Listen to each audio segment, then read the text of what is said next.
introducing family rule. He's the third ruler from this family in direct succession. His grandfather, Kim Il-sung, came to power in 1945. By introducing the fourth generation, he's saying, the family is offering continuity. And this daughter, who there's never been a female ruler, but his sister, Kim Yo-jong, is also very important now.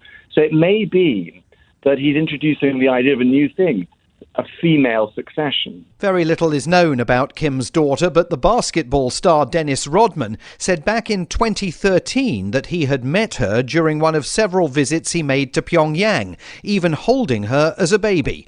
South Korean intelligence says Kim has 2 other children with his wife, but all of their details are a closely guarded North Korean secret. With FSN Spotlight, I'm Simon Marks. The main headlines again. At least 5 people have been killed and 25 others injured in a shooting in a gay club in the US state of Colorado. Delegates gathered in Egypt for the COP27 climate summit have agreed to set up a fund to support developing countries currently bearing the brunt of climate change. And Elon Musk has announced that Donald Trump's account on Twitter is to be reinstated nearly 2 years after he was permanently banned from the platform by its previous management. And that is the latest from Feature Story News. I'm Jagrati Dave. This week, the Forest Service rolled out a brand new Smokey the Bear campaign in which the popular mascot burns to death. They say they hope the shocking turn will get people serious about preventing forest fires for once. The new campaign depicts Smokey the Bear noticing a family leave a flame unattended. Before he can put it out, the entire forest is consumed and Smokey dies in agony while trying to fight the blaze. Despite educating the public for over 70 years, the Forest Service says wildfires have only gotten worse and it was time to take their warnings to the next level. The new ads aim to show that if Smokey the Bear can be killed by the very type of fire he works so tirelessly to prevent, it could happen to anyone at any time. So what's next for the long-running campaign? Well, now that their primary spokesperson is out of the picture, the Ad Council says the PSAs will shift focus to a new character named Little Brian. He's the boy whose family caused the fire in the first place, and he's grappling with crippling guilt over Smokey's death. This is the Onion News Network.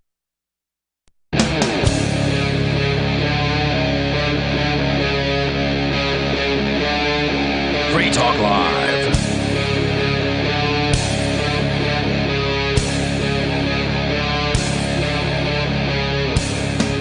And we're back. Welcome. Thank you for tuning in. Thank you for listening to the Sunday night edition of Free Talk Live. If you've never heard of our program before, you can find out all about us over at freetalklive.com. We're a live call-in radio program on somewhere around 200 stations, plus the internet. Plus, we've got some cameras over at watch.freetalklive.com. We're on some satellite stations that are broadcasting even in, like, sub-Saharan Africa. Worldwide. So, yeah, possibly other planets. Not sure. Could be. Yeah. So the telephone number, though, if you want to participate, is 603-283-6160. Again, 603-283-6160. In the studio tonight, it is myself, the Lord Reverend Dr. Captain Kickass Buckshot Esquire, if you will. And joining me in studio, Kahuna. And Nikki. Playing the part of Steve Classic will be Kahuna on tonight's episode of Free Talk Live.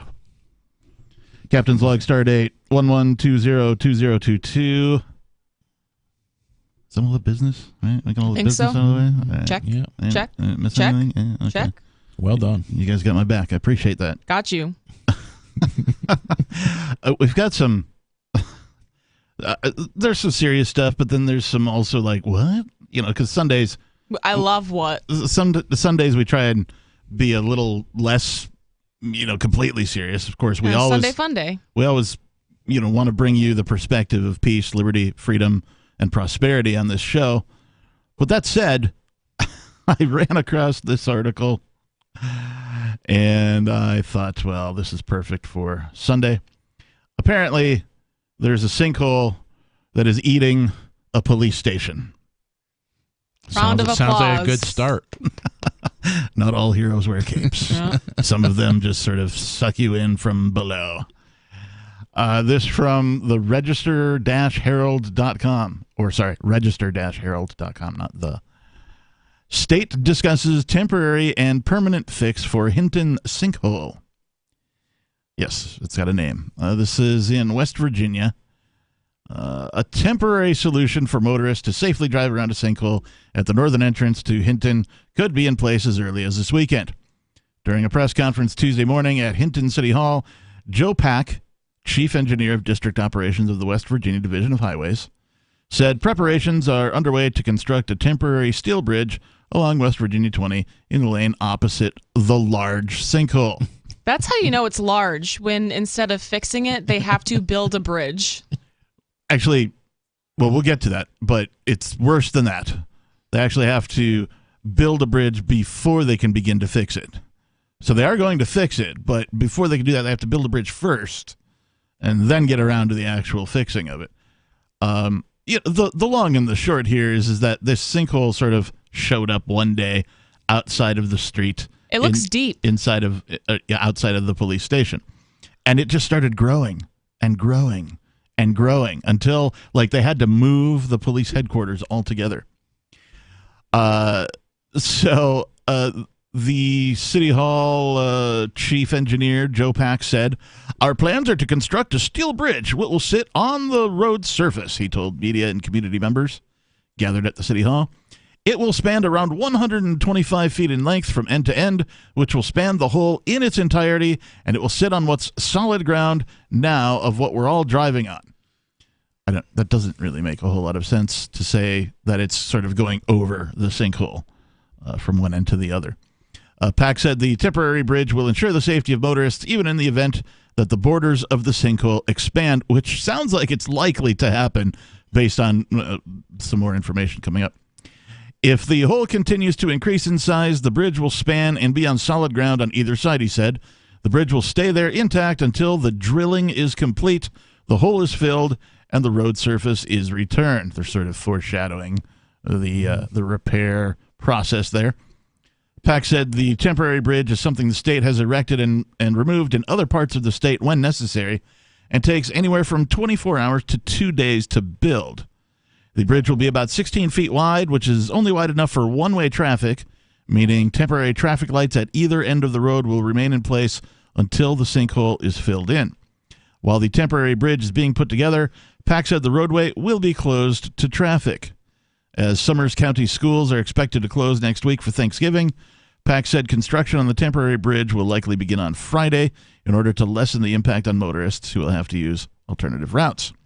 Pack said the decision has yet to be finalized, but the division will issue a press release when they settle on a firm date. So, as of the writing of this, which was 2 days ago, they don't even know when they're going to start the bridge building. When the sinkhole was initially discovered in mid-June, the Hinton Police Department's parking lot, it was about 6 feet wide and 30 feet deep, according deep. to Metro News. Yeah, I mean, considering the average story of a building, average level is 10 feet. Yeah, that's 3 stories deep. Which, I mean, that's deep. Yeah, that's totally deep. I would not want to. You wouldn't want to fall in there? No, yeah, that's exactly what I was going to say. I would not want to fall in there. Could they just make it a swimming pool or a skating park or something? I guess it would be more like a pond, man-made pond. I like a skate park, right? One of the bowls with all those Yeah, just things. fill it in. Just fill it in and keep it. I know police don't like skateboarders. Most towns. That's the best part. That's why they should do it. Most towns have ordinances against skateboarding. It's really? Fun police. Yeah. 30 feet deep. Following heavy rainfall from the remnants of Hurricane Nicole over the weekend, Pack said the diameter of the hole expanded. So this is just over the last week or so.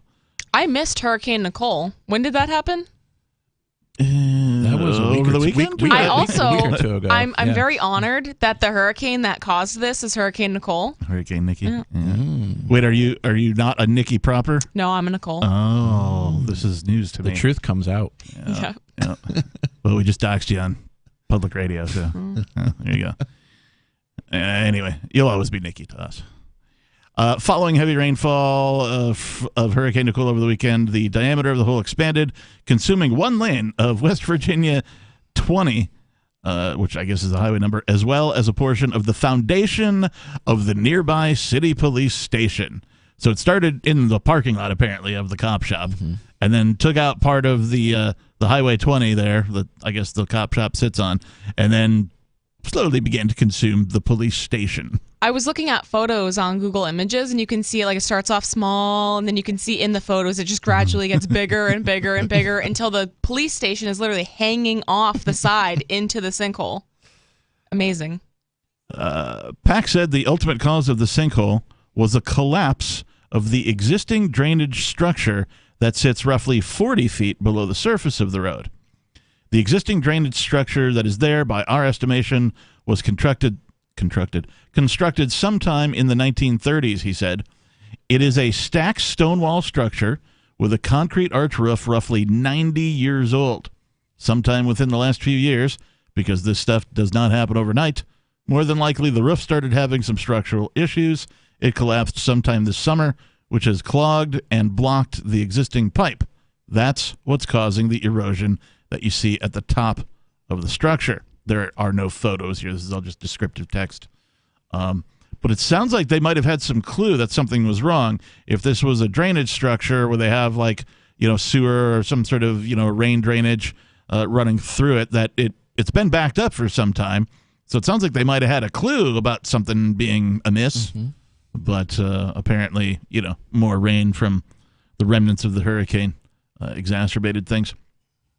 PAC said the existing drainage structure is 5 feet in height. I'm assuming he means diameter if it's a round kind of a thing. Running directly under the road and through this drain is a stream called Briar Branch, which feeds into the nearby New River. Wow, genius named that one. Hey, suddenly there's a river that was never there before. What will we call it? Call it New River. Sounds good. It was then filled in through the years, and that's how we've gotten to where we are, he said. We'll talk more about the sinkhole that consumed a police station and a whole bunch more here on Free Talk Live. The Captain, the Kahuna, and the Nikki. More coming up.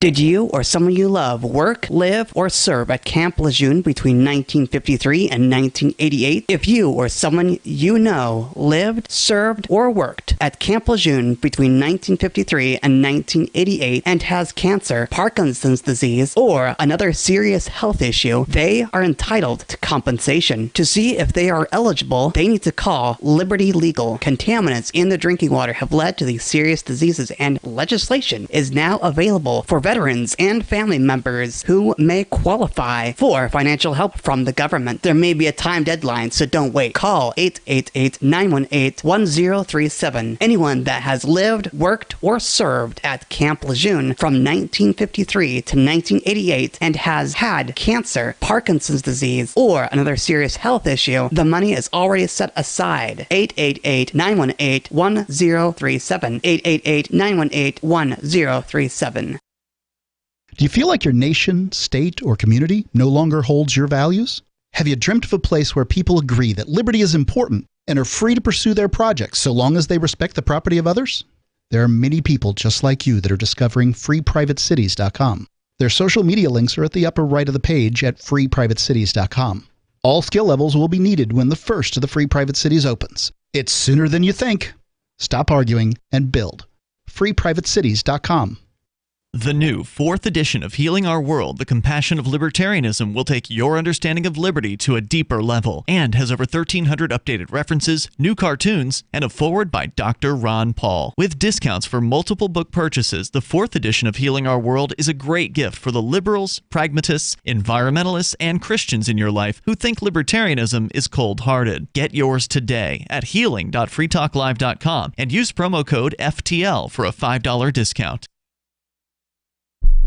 Why did you move to the Shire? I moved here to the Shire because there's other people around who take liberty just as seriously as I do. I moved to the Shire because I saw videos of people challenging authority and thought that I could get support myself. It called to me, like, do this, right now. I wanted to be around people like me who got it, and once I got here, I knew there was nowhere else that I wanted to be. I've always wanted to change the world. So I moved to the Shire to join people who were actually working towards doing the same thing. The people here are awesome, loving, and positive. It was for the adventure and for the feeling of something important is happening here. And I just wanted to come to sort of be part of that. Visit ShireSociety.com to read and sign the Shire Society Declaration and learn the reasons why, if you love liberty, you should immigrate to the Shire. Plus, connect with others via the forum at ShireSociety.com. That's ShireSociety.com. What if you want to hear the latest episode of Free Talk Live, but all you have is your phone, you forgot to download our archive, and you have no data connection? You can call our Listen line at 641-793-0191. That's a long-distance number, so you may incur charges. If not, listen as long as you want. 641-793-0191. The Free Talk Live Listen line, 641-793-0191. Are you tired of your taxes funding endless occupations around the world? Antiwar.com is run by people who understand that wars abroad become wars at home, wars on our freedoms. Antiwar.com is dedicated to bringing you the latest in news, views, interviews, and reviews from the top movers and shakers in the anti-occupation movement. Antiwar.com has it all, from thorough foreign policy analysis to interviews with whistleblowers who used to run the military-industrial complex. Anti-war, pro-free market. That's antiwar.com. You can help spread the ideas of liberty with our Patreon for just $5 per month at amps.freetalklive.com.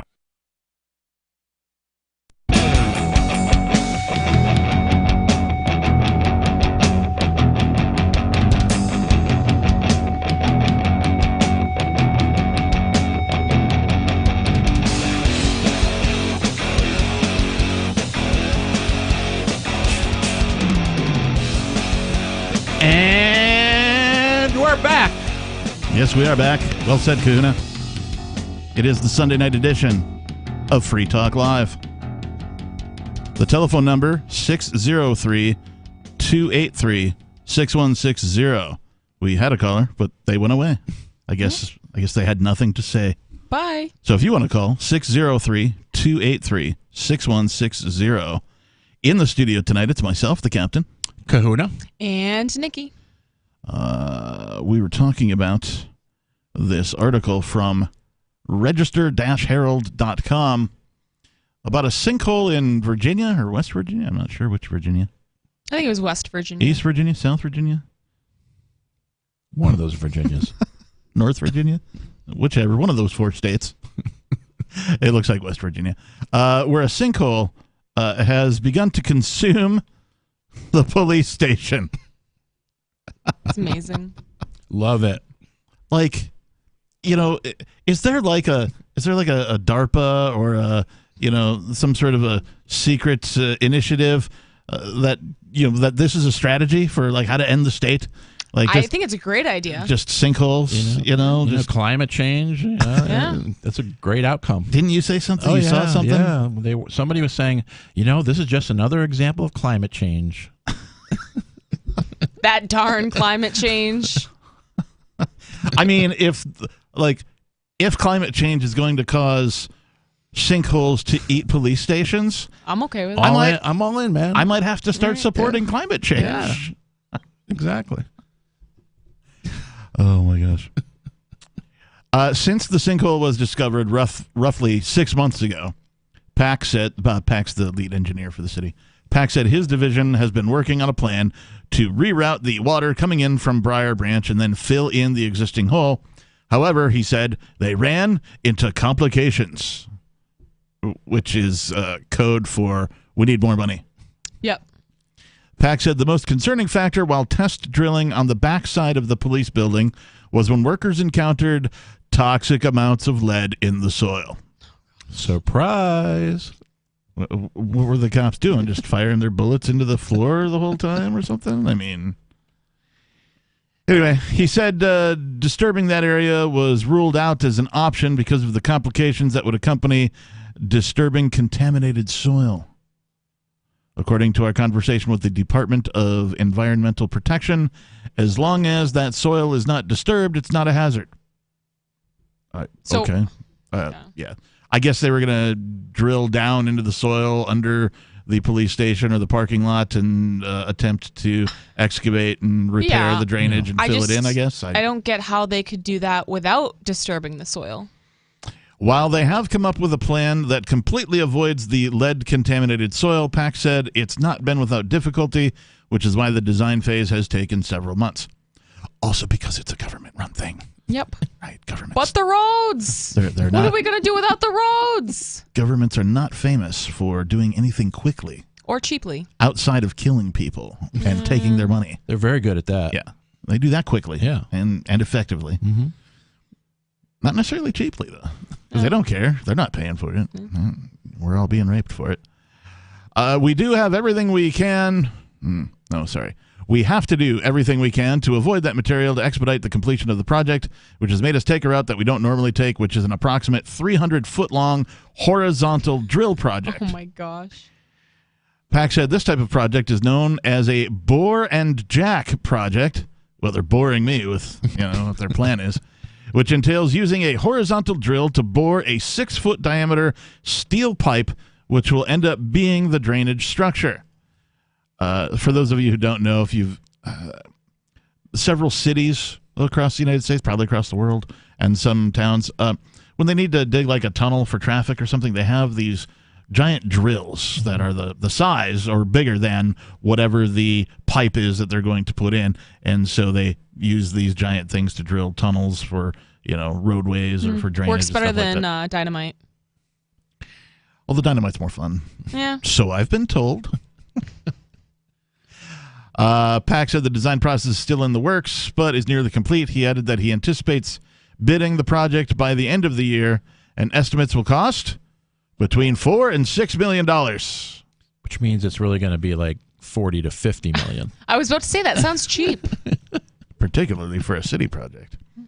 Although he could not give an expected start date or time frame for completion of the project, PAC said it would all happen as soon as possible.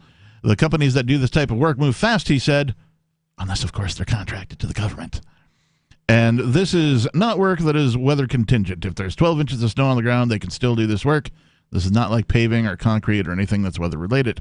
At the end of the meeting, Hinton Mayor Jack Scott and Summers County School Superintendent Dave Warville thanked PAC for his work thus far. Why can you thank a guy for work that hasn't even started yet? Great job on the work that we think you're going to do eventually. Scott added that he was pleased to learn Tuesday from PAC that it may be possible to salvage the police building, which sits on the edge of the sinkhole. We're glad to hear today that we can maybe salvage the building, Scott said, adding that the police department was moved when the sinkhole was first discovered and has since relocated to a building in downtown Hinton. We've got a couple local hospitals and another organization that might be interested in utilizing the building. I don't know. Would you want to move your business? Probably not. I mean, it really doesn't sound appealing to me. Maybe if it was like dirt cheap, no pun intended.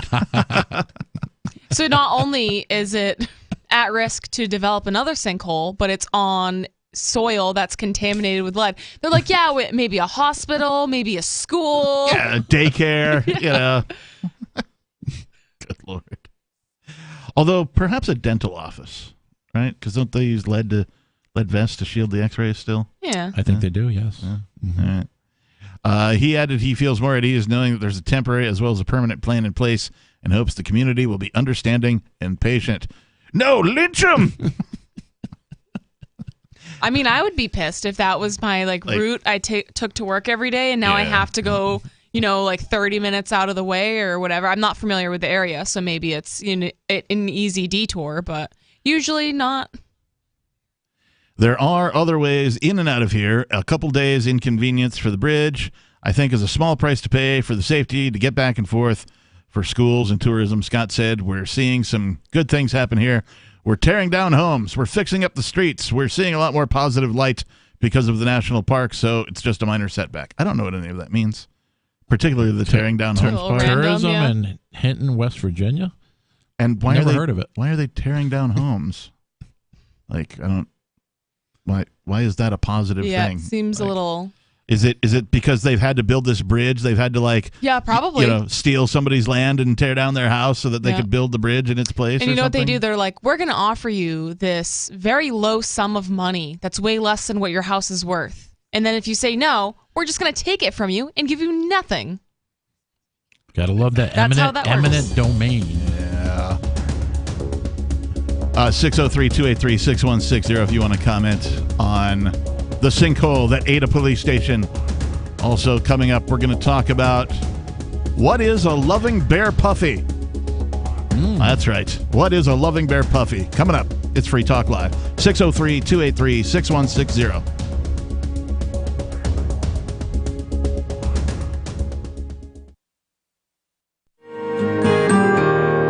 So the protection of life, liberty, and property is what the Free State Project is all about. But it's an effort to move 20,000 people who understand. It's about demonstrating to the entire country that, yeah, we can have a free market, a truly free market. Making it just a freer, great place to live.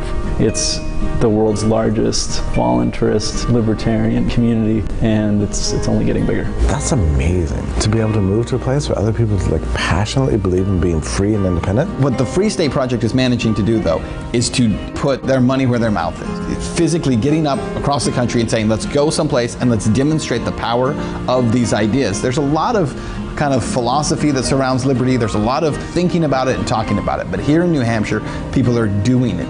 101 Reasons Liberty Lives in New Hampshire, a documentary by Free State Project Early Movers. Watch it free at 101reasonsfilm.com. 101reasonsfilm.com.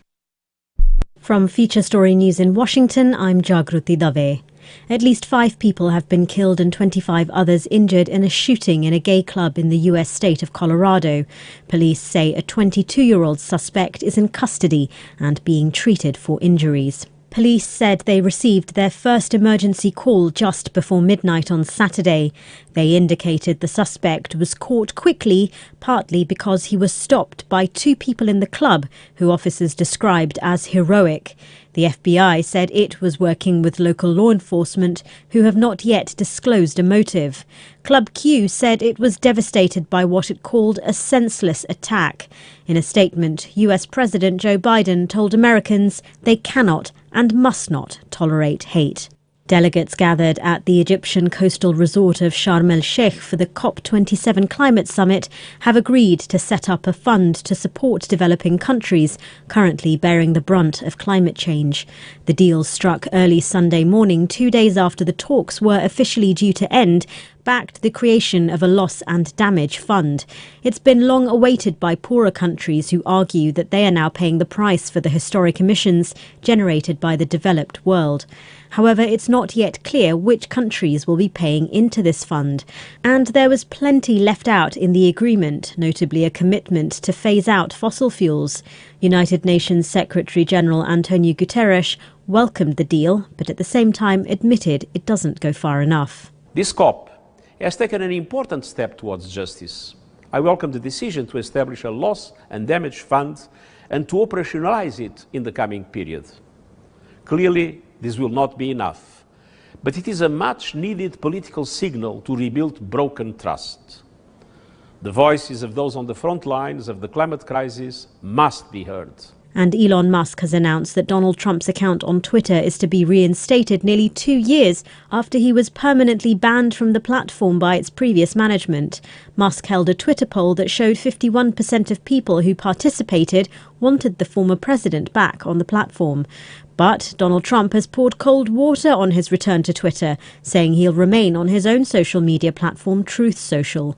Our US correspondent Simon Marks reports. Elon Musk says the people have spoken, and so the ban on the former president's Twitter account will now be lifted. It was imposed 2 days after the deadly assault on Capitol Hill last year by Donald Trump's mob of conspiracy theory supporters who believed his entirely false claim that the 2020 election was rigged. Earlier, Trump indicated he may stay off Twitter, using his own Truth Social platform instead. Musk's move fuels already enormous questions about Twitter's future. From bureaus worldwide, this is FSN. Yep, we still do email. Drop your email address in the entry box at freetalklive.com, and you'll be kept in the loop with Free Talk Live.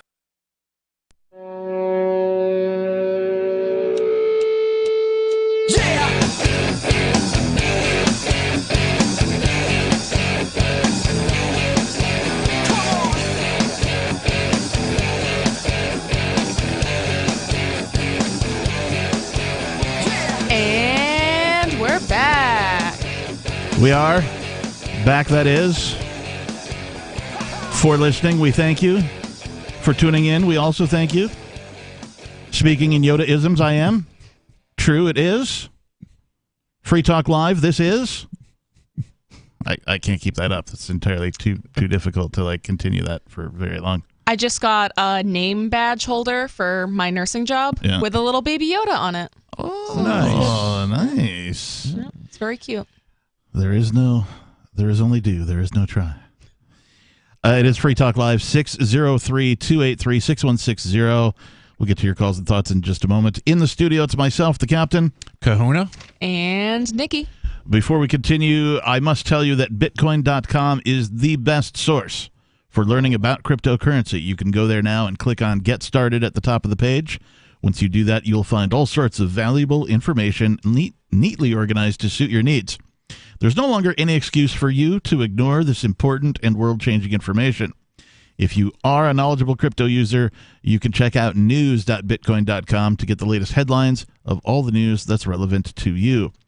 Bitcoin.com is your source for everything crypto, like getting a wallet, mining, trading, all the latest cryptocurrency news, and it's all on a very slick and easy-to-use website. Please visit Bitcoin.com. And yes, cryptocurrency is on sale. It's a pre-Black Friday sale right now. So if you've always wanted to get in, you don't have to buy a whole coin. You can buy $10 worth, $20 worth, whatever. Don't put more into it than you're willing to lose as you're learning. But in my opinion, if I were waiting for the right time to get in, now seems like a pretty damn good time to me. So just my opinion. Let's go to your calls and thoughts. We have Law Dog calling from Michigan. Law Dog, you're on Free Talk Live. Hey, wow, yippee-yo-yippee-yay. Hey, the big kahuna, how you doing, buddy? I'm doing great. How you doing, Law Dog? I'm doing wonderful here. In this sinkhole, I should say sinkhole of Michigan, where we're about ready to enter the second term of the regime of Richard Gretner, if you know what I mean. Oh, I know what you mean. Richard Gretner? That's nice. Richard Gretner. I've not heard that before. Oh, that's nice. I enjoy that. It's horrible and it's cold out. Hey, I hear you guys are gonna be having rolling blackouts up there in the New England area where they're going to shut off your heat. Is that true or not? I didn't hear anything about that. So there are some people warning that it's possible there may be some electrical, brownouts, that kind of a thing, over the winter. The electric company, of course, has already raised rates, and people can expect their bills to be at least 40% more than they were last year.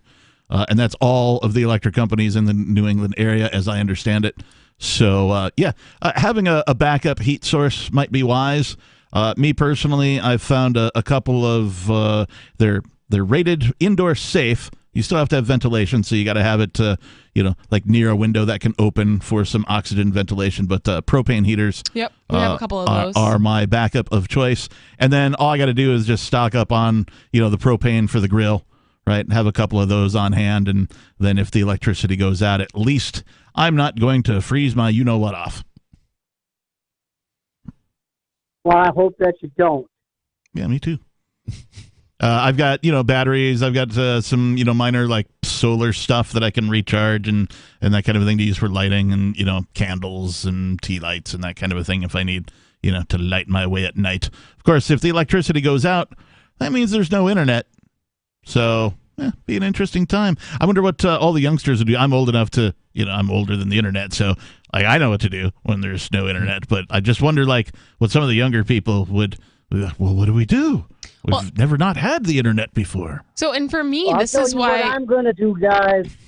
I'm going to come up there in the summertime and visit your Pork Fest and your Fork Fest. Nice. Because, This state of Michigan stinks under the regime of Richard Gretner, and they also took over the Democrats took over the House.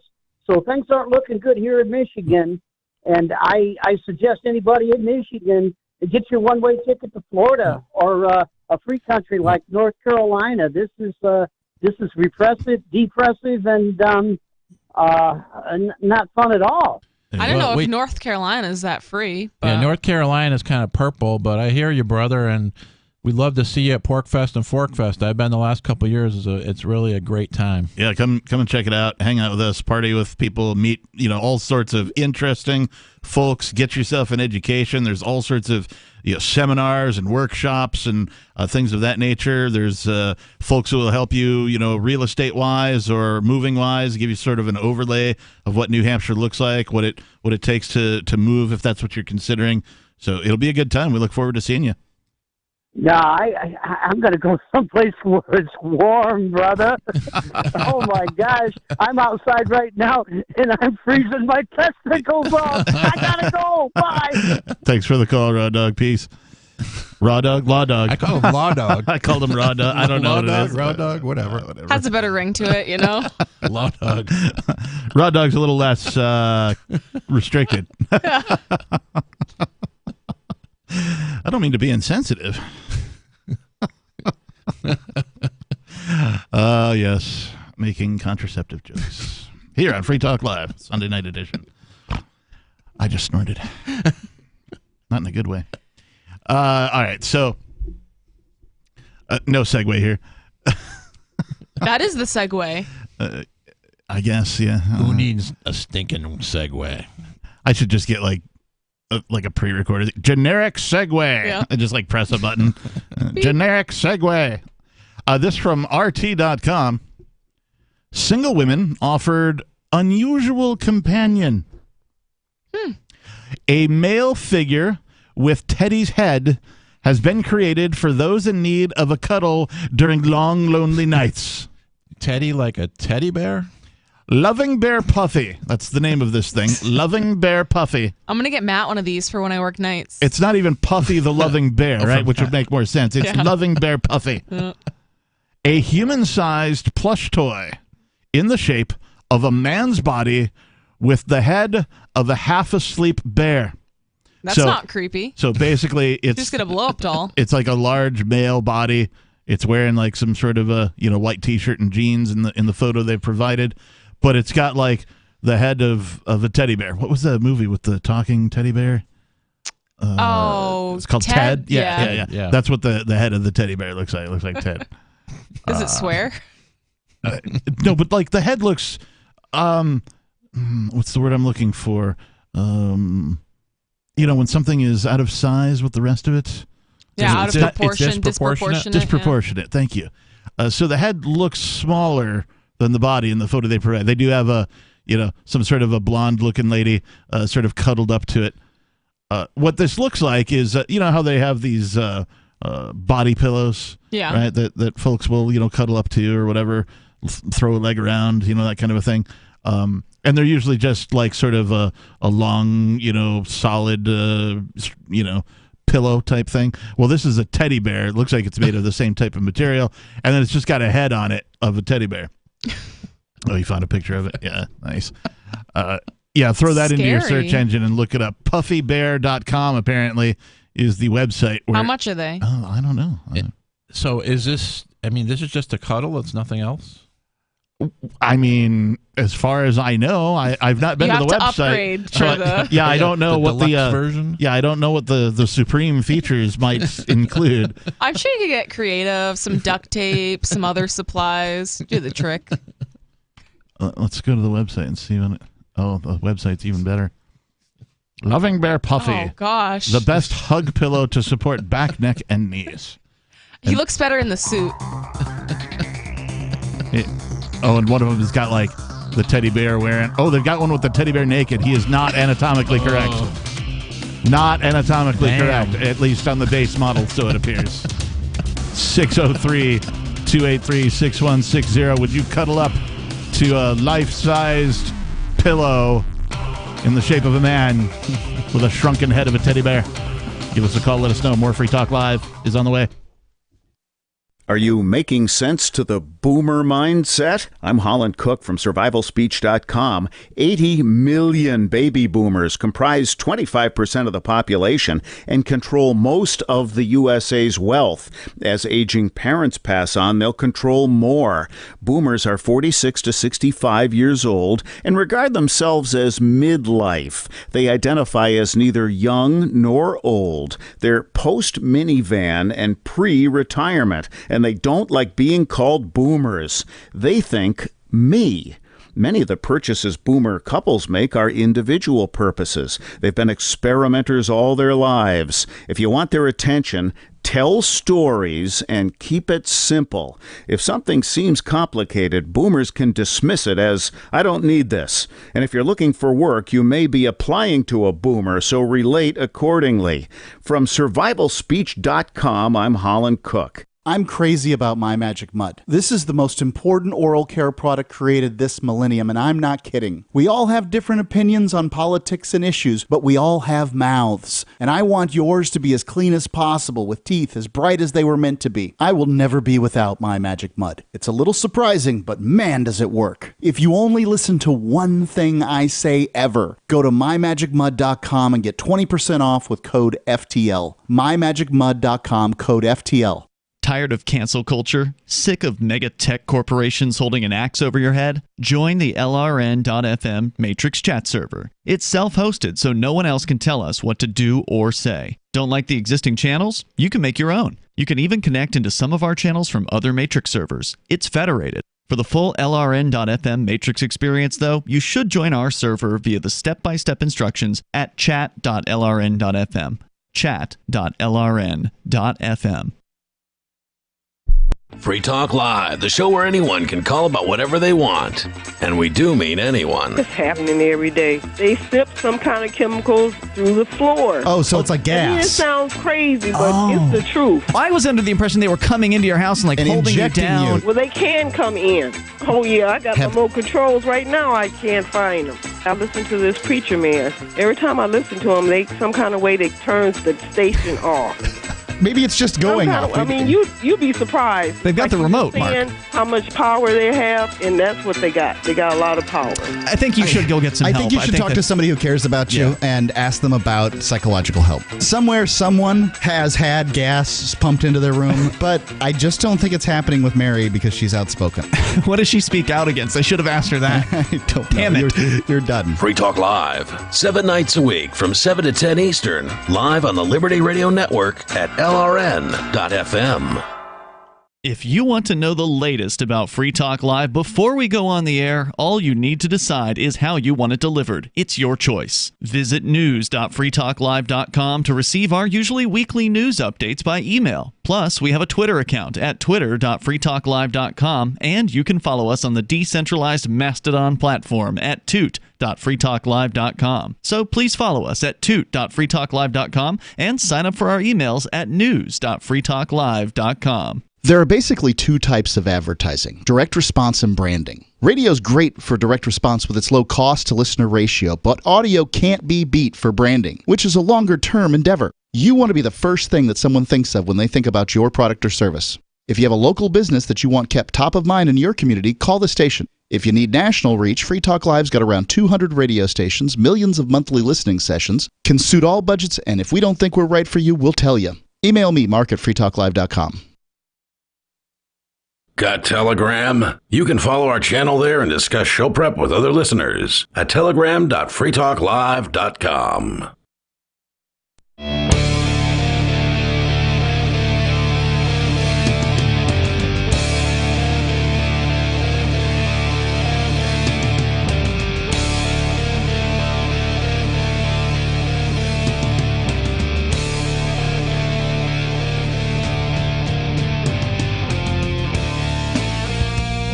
And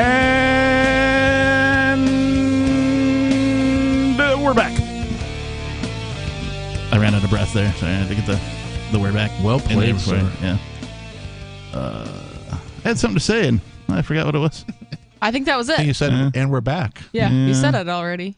I was going to say something else. And, I was doing my best Buddy Christ impersonation there as we were coming back from the commercial break. If you're not familiar with the Buddy Christ, you need to watch the movie called Dogma. It's a Kevin Smith joint, and it's pretty great. George Carlin as Cardinal Glick. That's right. He's a member of the clergy, and they're trying to sort of, spruce up the old Catholic Christian, religion for, the younger folks, rebrand a little bit. And so instead of having the Jesus all like, sad and, nailed to the cross, they've got him like smiling and pointing and winking at you. And Buddy Christ is what they're calling it. Anyway, 603-283-6160 is the number we've been talking about. We're talking about the sinkhole in the first segment that's eating a police station. We've been talking about something called Loving Bear Puffy. I hate it already. Not Puffy the Loving Bear. Super creepy. But it looks creepy. It's at puffybear.com. They don't pay us for saying their website. It just happens to be in part in the article where we got the story from. And it is a giant plush male-shaped pillow with a shrunken head of a teddy bear on top of it that is supposed to be created for those in need of a cuddle during long, lonely nights. That's not sad or anything. No, not at all. And we could talk more about that, but let's first go to Major Payne calling, also from Michigan. Major, you're on Free Talk Live. I would have to speculate that the inventor of this silly doll here is a triple masker that spent 2 years locked in her apartment except to go get her vaccinations. Probably. This sounds like a very lonely broad. Probably voted for Gretchen Whitmer.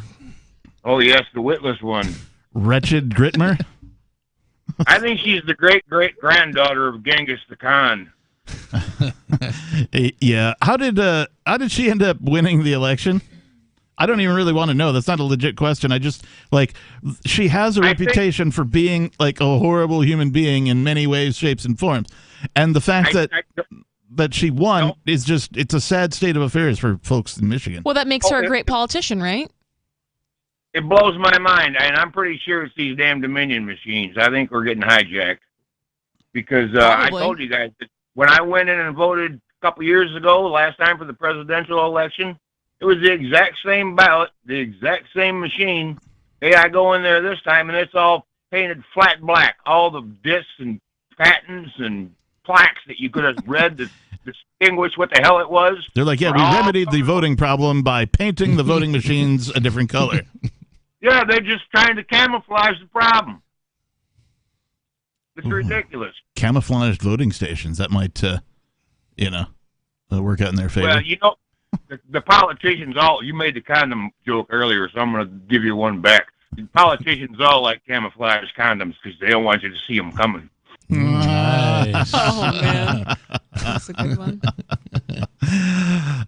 What else is on your mind, Major? Well, I'm thinking about this cop shop going into the sinkhole. Yep. And you said the original drainage was probably run in the 70s, I think? Earlier than that. I think and you're talking about the lead contaminants in the soil. So what my speculation is that there used to be a creek running in the bottom of a ravine. Yep. And they laid in a pipe, knocked off the top of the mountain. There's a lot of lead in West Virginia. Yep. So they put a lead mine in the side of that mountain that they're looking at from the highway there. And the crap that's underneath the police station is the mine tailings. I wouldn't doubt it. Could be. They built it on ground they already owned that they knew was good for nothing. Well, and of course, then they put the police station there, which is also good for nothing. So, appropriate. Yeah.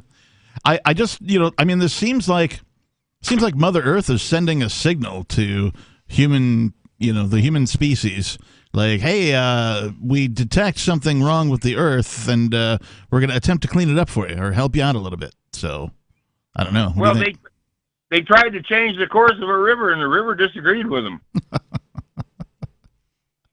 I mean, hell, the Army Corps of Engineers has been fighting with the Mississippi for 200 years, and they ain't going to kick its ass. It's going to kick theirs and continually will. Yeah, people learn from the past that people seldom learn from the past, so... It was a hanging offense back in the day. Let's say you had a plantation on a little point in a bend in the river, right? Okay. If you were caught cutting a channel behind your land, you changed, because all you got to do is cut a trench. Right. It's straighter than the original course of the river. And that's where the water's going to go. Right. Yeah, people used to get hung for trying to change the course of the Mississippi. There's towns that have disappeared 30 yards into the bush because the river decided to change its damn mind. Yeah, well, when Mother Nature changes her mind, there's very little that humankind can do.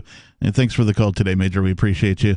603-283-6160 if you want to join us here in the studio.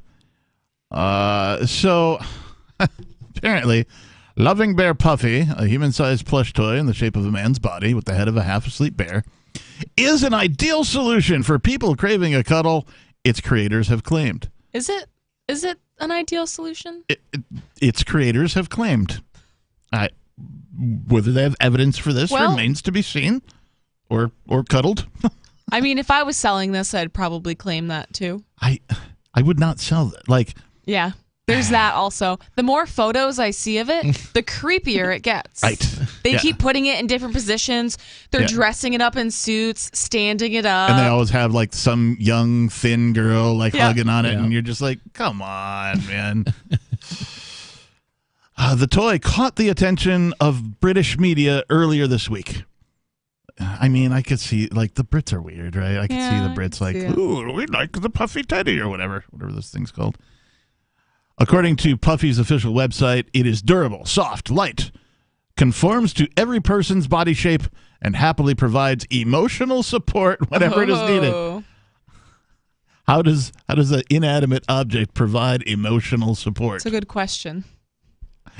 That sounds like a lawsuit waiting to happen, right? Yeah. You know, false claims. Yeah, I'd like to sue the creators of Puffy Bear because my Puffy Bear provided zero emotional support, contrary to its claims on its website. Puffy replaces, this is a quote now, Puffy replaces the need for the physical presence of a person in various moments and situations in everyday life, especially during long, lonely nights, reads the description of the toy, which sells for $160. Back to my earlier point, I think it's only capable of some things. I would think. I mean, you need to get the deluxe version. It's basically a pillow, right? A body-shaped pillow. Some needs will not go fulfilled. They said emotional support, not physical support. Okay. Like, based on the apparent, they don't show the dimensions, at least not in the article. They might on the website. But based on what I've seen, if you're like a large kid and you're trying to like sneak out of your room to go to a party on a Friday night, you might want to buy one of these to stick underneath your covers and make it look like, like Ferris Bueller's Day Off style. Ferris Bueller, when they open the door and rolls over. Yep. That's how they should have marketed it, actually. They would have done better. Also, maybe if you put like a hat and some shades on it and sit it in the passenger seat of your car, you can use the HOV lane, the carpool lanes exactly. on the highways in the cities. Puffy's creators, Bulgarian businesswoman Tanya Berdankova and her daughter Ina Merhalova, admit that due to the teddy bear's unusual appearance and its 170-centimeter height, there we go, we got some measurements, getting used to it might take some time. Okay.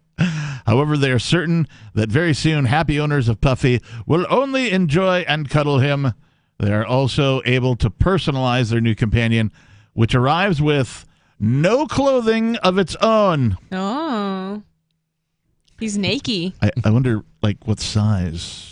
like if you're gonna buy it clothes. Yeah, and I get girls He's a like 34 like to waist. play dress up, So well, 170 centimeters looks like it's 5'7", so that's not really a tall dude. Agreed. They have some additional photos. Varna-based Berdnikova got the idea of creating such an unusual toy last year when her daughter was struggling to live through a lonely summer without her husband. I was thinking about it. Now there are many women in the world alone for some reason, and they need some kind of physical presence. Berdnikova revealed in an interview with Daily Mail published on Friday.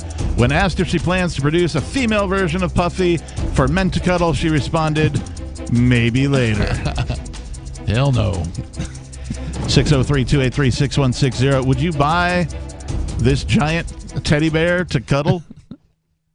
Did you or someone you love work, live, or serve at Camp Lejeune between 1953 and 1988? If you or someone you know lived, served, or worked at Camp Lejeune between 1953 and 1988 and has cancer, Parkinson's disease, or another serious health issue, they are entitled to compensation. To see if they are eligible, they need to call Liberty Legal. Contaminants in the drinking water have led to these serious diseases, and legislation is now available for veterans and family members who may qualify for financial help from the government. There may be a time deadline, so don't wait. Call 888-918-1037. Anyone that has lived, worked, or served at Camp Lejeune from 1953 to 1988 and has had cancer, Parkinson's disease, or another serious health issue, the money is already set aside. 888-918-1037. 888-918-1037. Looking for a great real estate investment? Consider New Hampshire, which is ground zero for the Liberty Movement. Your first call should be to Mark Worden from Porcupine Real Estate. He's more than just a real estate agent. He's your New Hampshire concierge. Where are the best places to live? Do you want farm, city, the burbs, or forest? Do you want a duplex or multifamily building so that renters pay your mortgage? There are homes in all price ranges in New Hampshire, and Mark can help with financing too. Invest in Liberty and property. Mark Worden can help. PorcupineRealEstate.com.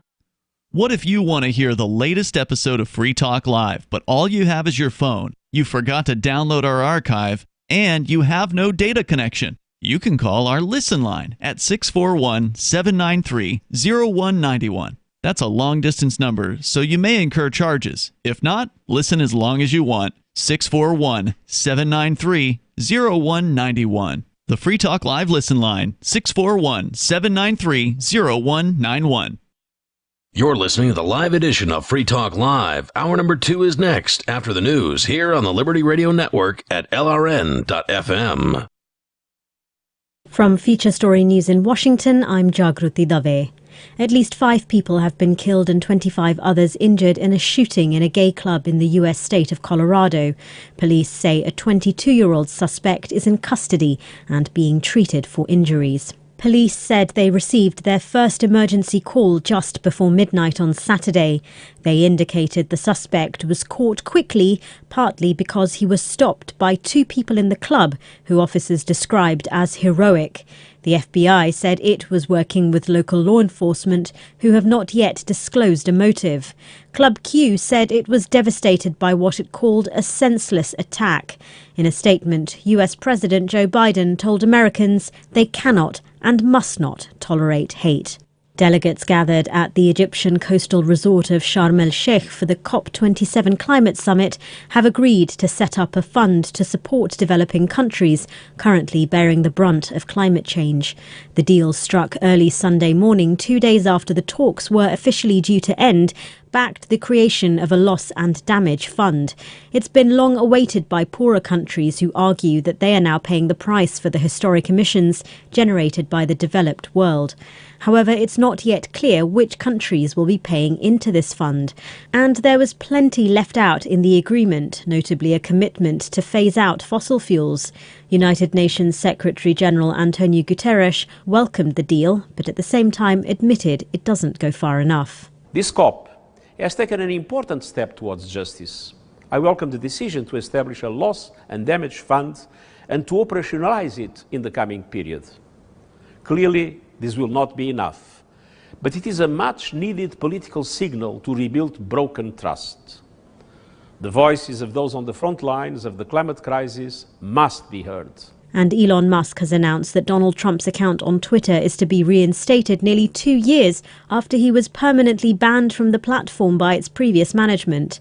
Musk held a Twitter poll that showed 51% of people who participated wanted the former president back on the platform. But Donald Trump has poured cold water on his return to Twitter, saying he'll remain on his own social media platform, Truth Social. Our US correspondent Simon Marks reports. Elon Musk says the people have spoken, and so the ban on the former president's Twitter account will now be lifted. It was imposed 2 days after the deadly assault on Capitol Hill last year by Donald Trump's mob of conspiracy theory supporters who believed his entirely false claim that the 2020 election was rigged. Earlier, Trump indicated he may stay off Twitter, using his own Truth Social platform instead. Musk's move fuels already enormous questions about Twitter's future. From bureaus worldwide, this is FSN. With FSN Spotlight, I'm Simon Marks. What to make of the decision by North Korean dictator Kim Jong-un to introduce his young daughter to the public late last week. Having never previously been glimpsed, she was a very visible presence at her father's side during a recent trip to watch a missile being launched. North Korean analysts found the sudden presence of Kim's daughter more interesting than the rocket launch. Simon Sebag Montefiore is an historian who has charted the history of the Kim family. He's confirming and promoting family rule. He's the third ruler from this family in direct succession.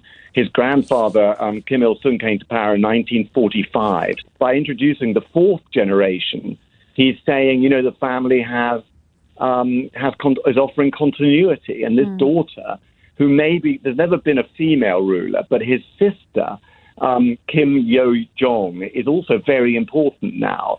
So it may be that he's introducing the idea of a new thing, a female succession. Very little is known about Kim's daughter, but the basketball star Dennis Rodman said back in 2013 that he had met her during one of several visits he made to Pyongyang, even holding her as a baby.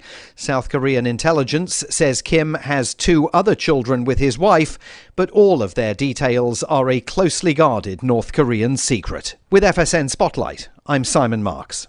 The main headlines again. At least 5 people have been killed and 25 others injured in a shooting in a gay club in the US state of Colorado. Delegates gathered in Egypt for the COP27 climate summit have agreed to set up a fund to support developing countries currently bearing the brunt of climate change. And Elon Musk has announced that Donald Trump's account on Twitter is to be reinstated nearly 2 years after he was permanently banned from the platform by its previous management. And that is the latest from Feature Story News. I'm Jagriti Dave. Overburdened with material comforts, America's wealthy can expect another disappointing holiday this year. As Brian Scott tells us, the rich will simply be buying too many things to experience the true meaning of Christmas. All across the country, those at the top of the economic ladder are denied a privilege that the poorest of the poor take for granted. Rather than fall victim to the rampant consumerism that seems to increase each year, the poor find meaningful joy in simple Christmas traditions, like singing carols to keep warm and hugging relatives who have not yet died. At stores like these, the spiritually bereft must scramble for popular holiday toys in a vain attempt to duplicate the Christmas-time happiness that the impoverished enjoy. Poor people are grateful for just a roof over their heads or something to eat. My wife and I are both lawyers, so that's not enough for us. Certainly hope poor people don't take what they don't have for granted. This is the Onion News Network.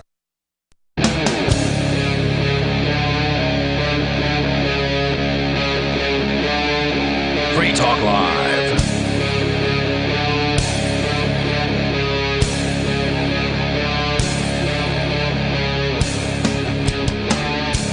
And we're back. The telephone number here in the studio, if you would like to join us and be heard, is 603-283-6160. Again, 603-283-6160. In the studio tonight, it's myself, the Reverend Captain Kickass. Joining me, Cahuta. And Nikki. So we talked about the sinkhole eating the police station. Yep. That was important. We talked about this creepy, Black Mirror-esque puffy bear pacifier for loneliness pillow thingy, a male-shaped pillow with a teddy bear head. Super creepy. Super creepy. Yeah. What are we going to talk about next? We're going to talk about climate change. Yay. Specifically, we're going to talk about one state mandates teaching climate change in almost all school subjects, even physical education. This from hetchingerreport.org. New Jersey's teachers are now required to teach climate change beginning in kindergarten and across most subjects, including art, social studies, world languages, and PE. And I'm sure it's pretty difficult to homeschool your children in this state. It's probably a lot of laws, a lot of regulations, a lot of restrictions. I imagine Jersey's pretty bad, but I don't know that for a fact. Yeah. Supporters hope the lessons will spread. Spread to what? I just don't get what they're trying to do. Like, what are they teaching them? Well, climate change, of course. Yeah. What is that? That could mean anything. Climate change to me is a political agenda. To me, it's chemtrails. Like, are they going to teach them about chemtrails? It started off being called global warming, which, of course, we were told that if we didn't stop global warming and the erosion of the ozone layer, that we wouldn't be able to breathe by the year 2000. Yep. Well, and then, it's 2022 and everything's fine. Well, they fixed it. No, they didn't. Oh, no, you didn't hear that? They fixed it. They fixed the ozone. They didn't fix anything. Yeah, they fixed it. Mother Nature, is capable of repairing herself. Mm-hmm. I don't think that, the hubris to think that human beings could, the only thing human beings are capable of wiping out is themselves. Yeah. Right? Mother Earth is going to be fine. The planet's going to be fine. Yeah. And that's the thing, too. And that's why I don't really worry about it, because I'm sure most of the animals on the earth will be fine. Like, if ants went extinct, we wouldn't be alive. There are certain creatures that are very important to the entire ecosystem of the earth. Yes, bees, humans, for example, are not one of them. Right. So we just happen to be the innovative predator, right? The top dog, if you will, with regards to that. But we've seen Mother Earth shake off top predators before. Yep. Dinosaurs? Anyone? Yeah, saber-toothed tigers. Ooh. Yeah. Just out of nowhere, saber-toothed tigers. Nice. Yeah. This story coming from Pennington, New Jersey.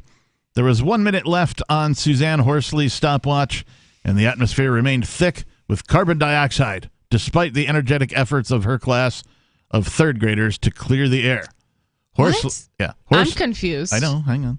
Horsley, a wellness teacher at Tollgate Grammar School in Pennington, New Jersey, had tasked the kids with tossing balls of yarn representing carbon dioxide molecules to their peers stationed at plastic discs representing forests. Do they know that trees consume carbon dioxide? I assume so, but, So basically she has kids playing with molecules of carbon dioxide and tossing them to other kids stationed at the discs, which are supposed to be forests. Oh, so they're Let's representing imagine. how they absorb it? I don't know. The first round of the game was set in the 1700s, and the kids had cleared the field in under 4 minutes. But this third round took place in the present day after the advent of cars, factories, and electricity, and massive deforestation. With fewer forests to catch the balls and longer distances to throw, the kids couldn't keep up. Oh, no. This just sounds like, I don't know, this just doesn't sound... Let's make the kids fail. Right, Let's put them it through just this exercise where they're sound just right. going to fail. That was hard, said Horsley. After the round ended, in this time period versus the 1700s, way more challenging, right? Yeah, the students chimed in.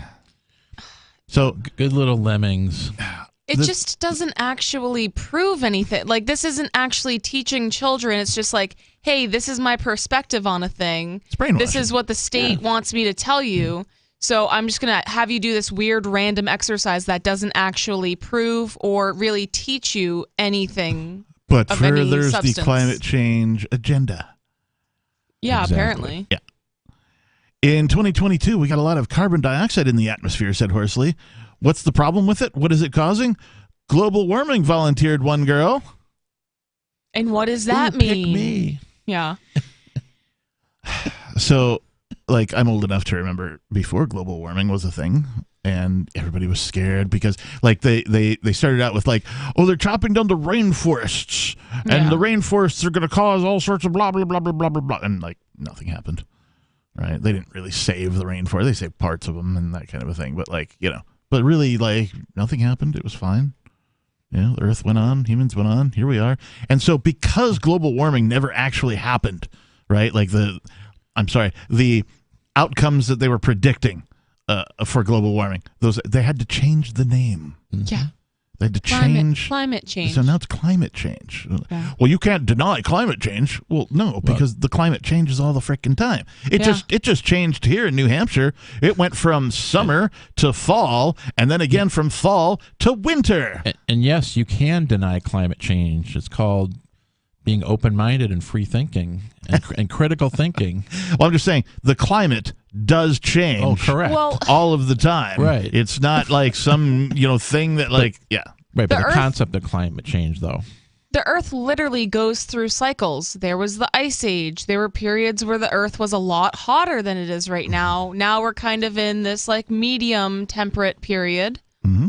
And it seems like maybe it's going into a hotter climate, maybe not. It's just natural for the Earth to change, and I think it's very narcissistic for humans to think that they're so important when, like we mentioned before, the Earth is going to be fine. Yeah.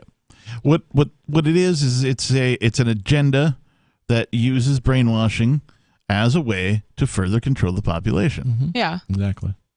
Because if you're scared of this thing, this invisible boogeyman, go buy a Tesla. And it's always imminent danger. Like if we don't do this now, within 5 years, the world's going to be doomed. And then they push it back. So it's Manhattan's going to be underwater. I remember hearing that. All the coastal cities, they're going to be underwater by 2050. I'll still be alive in 2050, probably. They're not Let's see if that actually happens. But, once we approach that, they just keep pushing the date out. It's the same as the, second coming of Christ people. They're 2012, 2000, 2012, it's happening. He's going to be here tomorrow. He's going to be here tomorrow. Oh, well, I know I said he was going to be here tomorrow, but I really meant in 2 years. Oh, I know I said that, but I really meant in 10. They just keep changing the date to fit their narrative. And part of the problem is that human beings, unfortunately, have a pretty short memory. They so do. A lot of people forget that they said that a couple of years ago. Yeah. Yeah. And then, meanwhile, the politicians pushing these climate change agendas into things like public schools and mandating they be taught in every subject. Which doesn't even, you would think they would limit, if they're going to do it, they would limit it to science. Or social studies or something. Something. Right? Because it's a political agenda, right? Yeah, social studies. Political science. Yeah, something like that. Yeah. Socialist studies, as I used to call it in school. You're gonna learn about it in math. You're gonna write about it in English, even in physical education. It doesn't make sense. Yeah. And they're mandating it, and we'll talk about what that means to these poor children. If you have children in public school in New Jersey, get them the F out. It's just my opinion. I mean, in public school in general, but if they're mandating this kind of crap, I have no use for public schools. 603-283-6160. Your calls and thoughts are welcome. More Free Talk Live is next.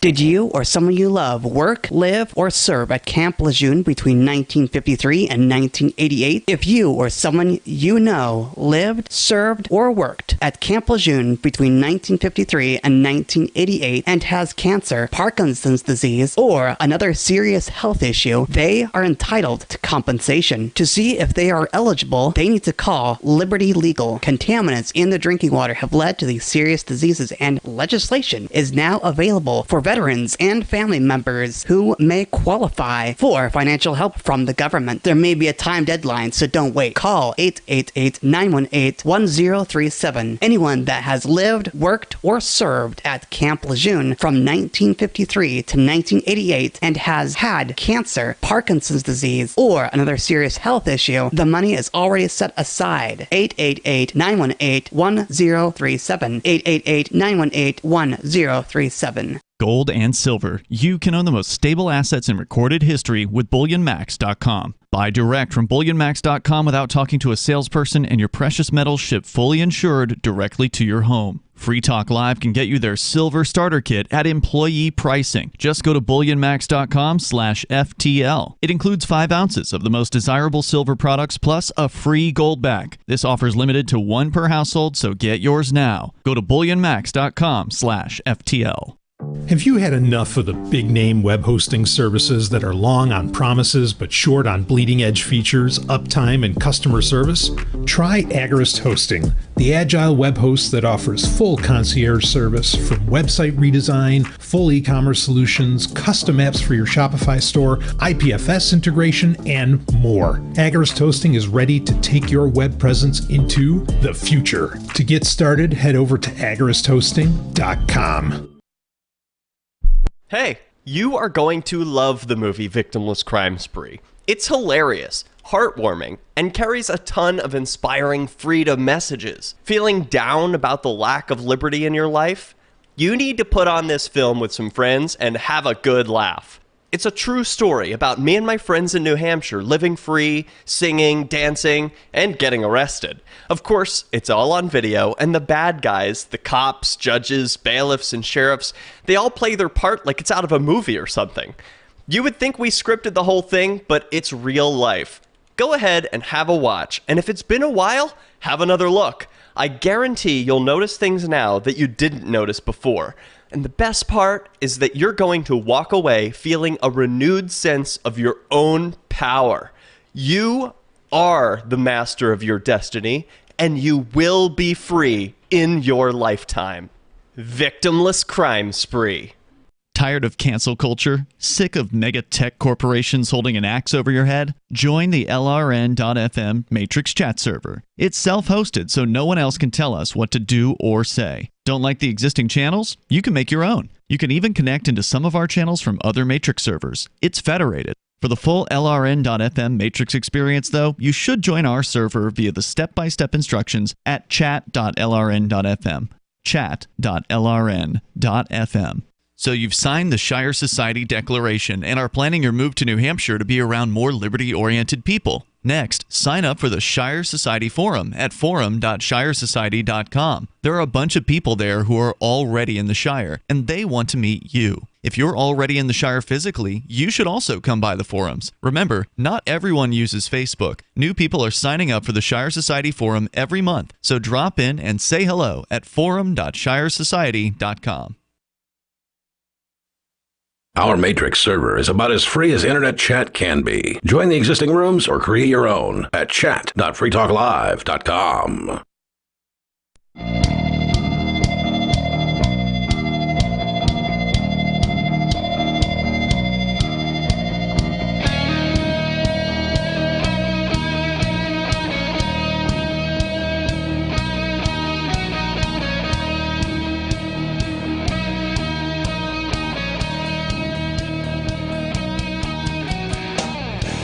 And we're back.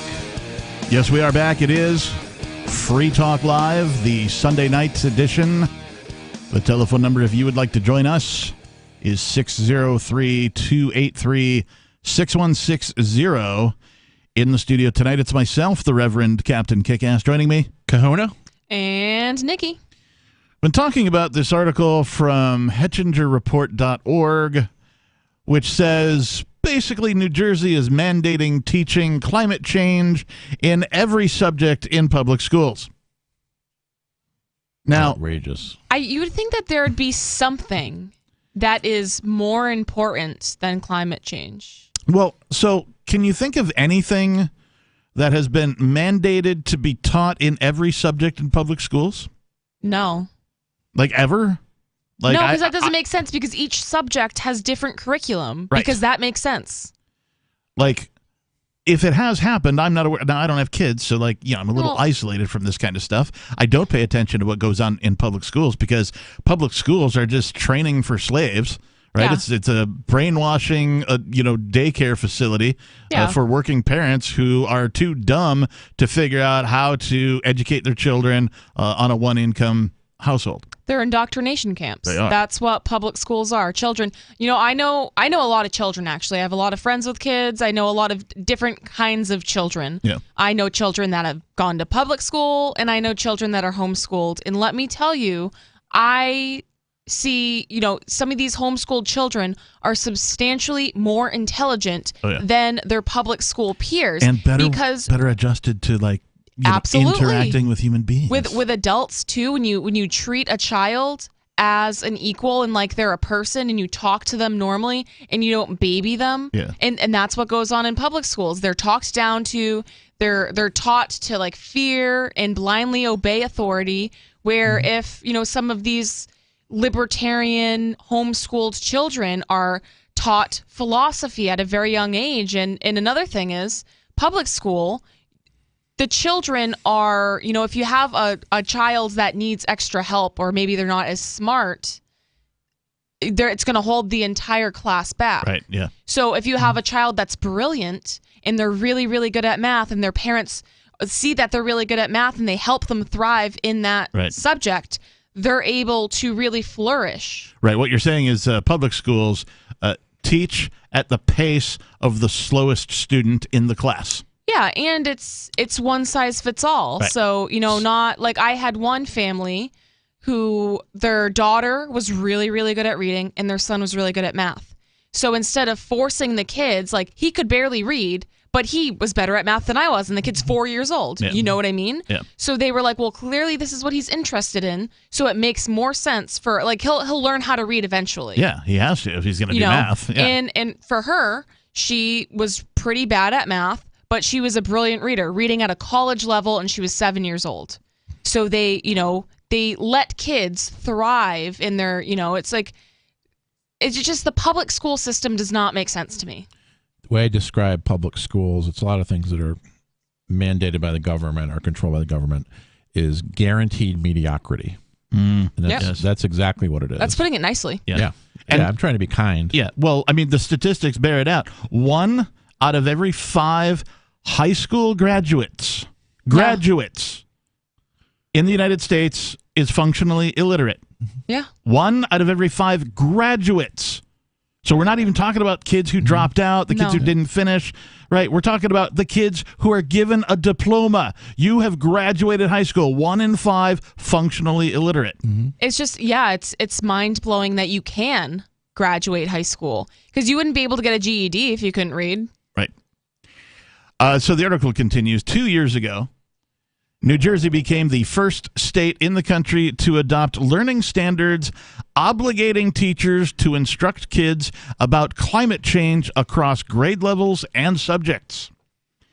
The standards, which went into effect this fall, notice they're calling them standards, not mandates, right? Sounds nicer. Yeah, sounds nicer. The standards, which went into effect this fall, introduced students as young as kindergartners to the subject, not just in science class, but in the arts, world languages, socialist studies, and physical education. I added the ist. Yeah.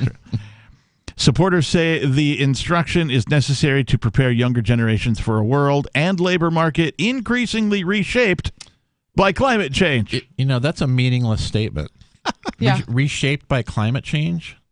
You know what's been the most responsible for reshaping the labor market in recent years? The government. That's right. Yeah. Did perhaps the government grounding everybody for a year across the globe reshape the labor market? Do you think? And I'm like thinking about it. I'm like, my field hasn't changed at all because of climate change. Yeah. It hasn't been affected at all. And I'm thinking of other fields like tech and whatever. They haven't. Yeah. Can you name an industry that has? I mean, I don't really believe in the legitimacy of it, but I could, if I did, like maybe real estate or like some sort of environmental. But like roofers can't roof when it rains out. But that's been but that's been a fact for a long time. So weather dependent stuff hasn't really changed. You just gotta wait for it to get nice out again. Well, when Manhattan floods, that's really going to affect the real estate market. You're a climate denier, Captain. Yeah. I don't deny there's climate. There's climate right now. I'm not in denial. Will it change? Yes, it will. In fact, I guarantee it will change. Whether or not mankind does anything or stops doing stuff, it's going to change because that's Mother Nature. Thanos could literally snap his finger and we could all disappear, and climate would still change. Yes. Quote, "There's no way we can expect our children to have the solutions and the innovations to these challenges if we're not giving them the tools and resources needed here and now," said Tammy Murphy, the wife of New Jersey Governor Phil Murphy, and a founding member of former Vice President Al Gore's Climate Reality Action Fund. There you go. Who pushed to get the standards into schools. Just as students must be able to add and subtract before learning calculus, she said kids need to understand the basics of climate change, the vocabulary, the logic behind it, before they can tackle the climate crisis. Oh my gosh. So I'm going to restate what she says, the part about we're not giving them the tools and resources needed here and now. I'm going to say if we're not brainwashing them along the way. That's what that means. Yeah, that's a very good translation. You've got your handy all-language translator. Yes, I do. Your BS translator? Correct. Nice. Well done. You put anything politicians say into there and it comes out correct? You got it. Nice. Keep that around. We're going to need that. Maybe send me a copy or something. We'll use it on Free Talk Live frequently. Historically, climate change has not been comprehensively taught in U.S. schools, largely because of the partisanship surrounding climate change and many teachers' limited grasp of the science behind it. That started to change in 2013 with the release of new national science standards, which instructed science teachers to introduce students to climate change and its human causes starting in middle school. 603-283-6160. Are you a climate change denier? Do you want this taught to kindergartners? Give us a call. Let us know. Free Talk Live. More coming up.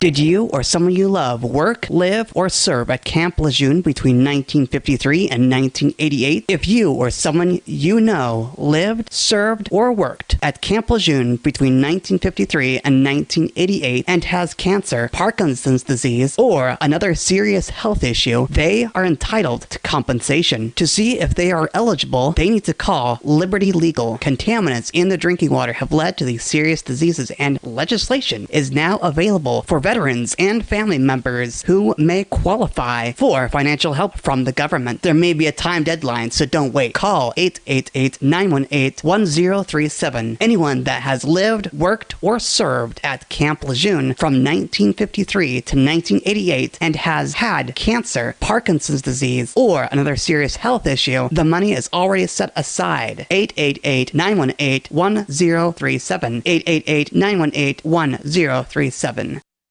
From Feature Story News in Washington, I'm Jagruti Dave. At least 5 people have been killed and 25 others injured in a shooting in a gay club in the U.S. state of Colorado. Police say a 22-year-old suspect is in custody and being treated for injuries. Police said they received their first emergency call just before midnight on Saturday. They indicated the suspect was caught quickly, partly because he was stopped by 2 people in the club, who officers described as heroic. The FBI said it was working with local law enforcement, who have not yet disclosed a motive.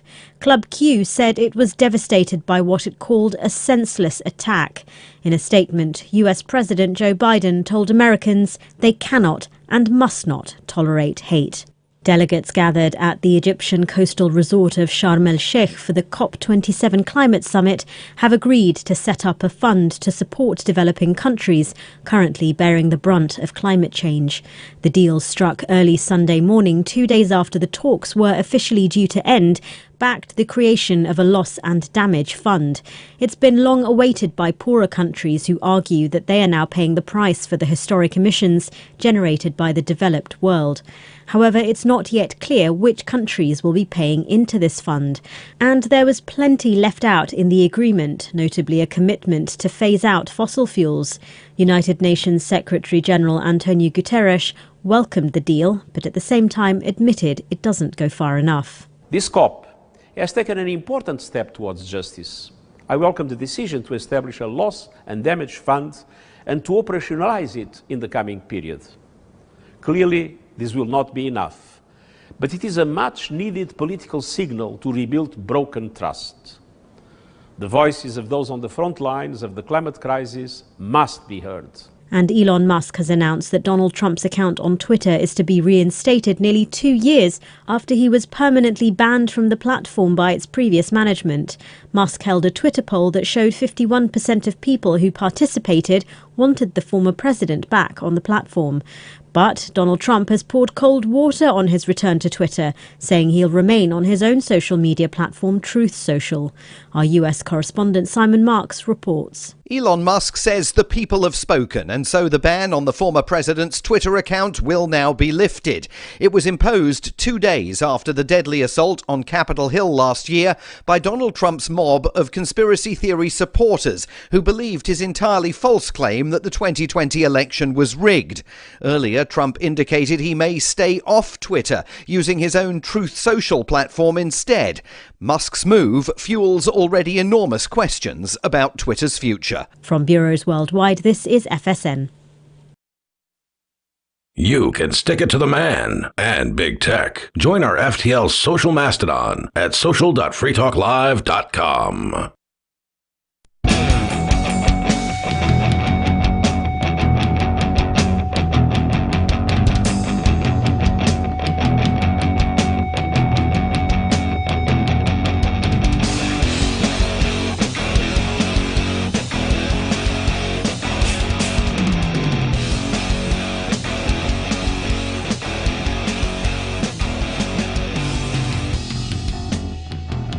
And we're back.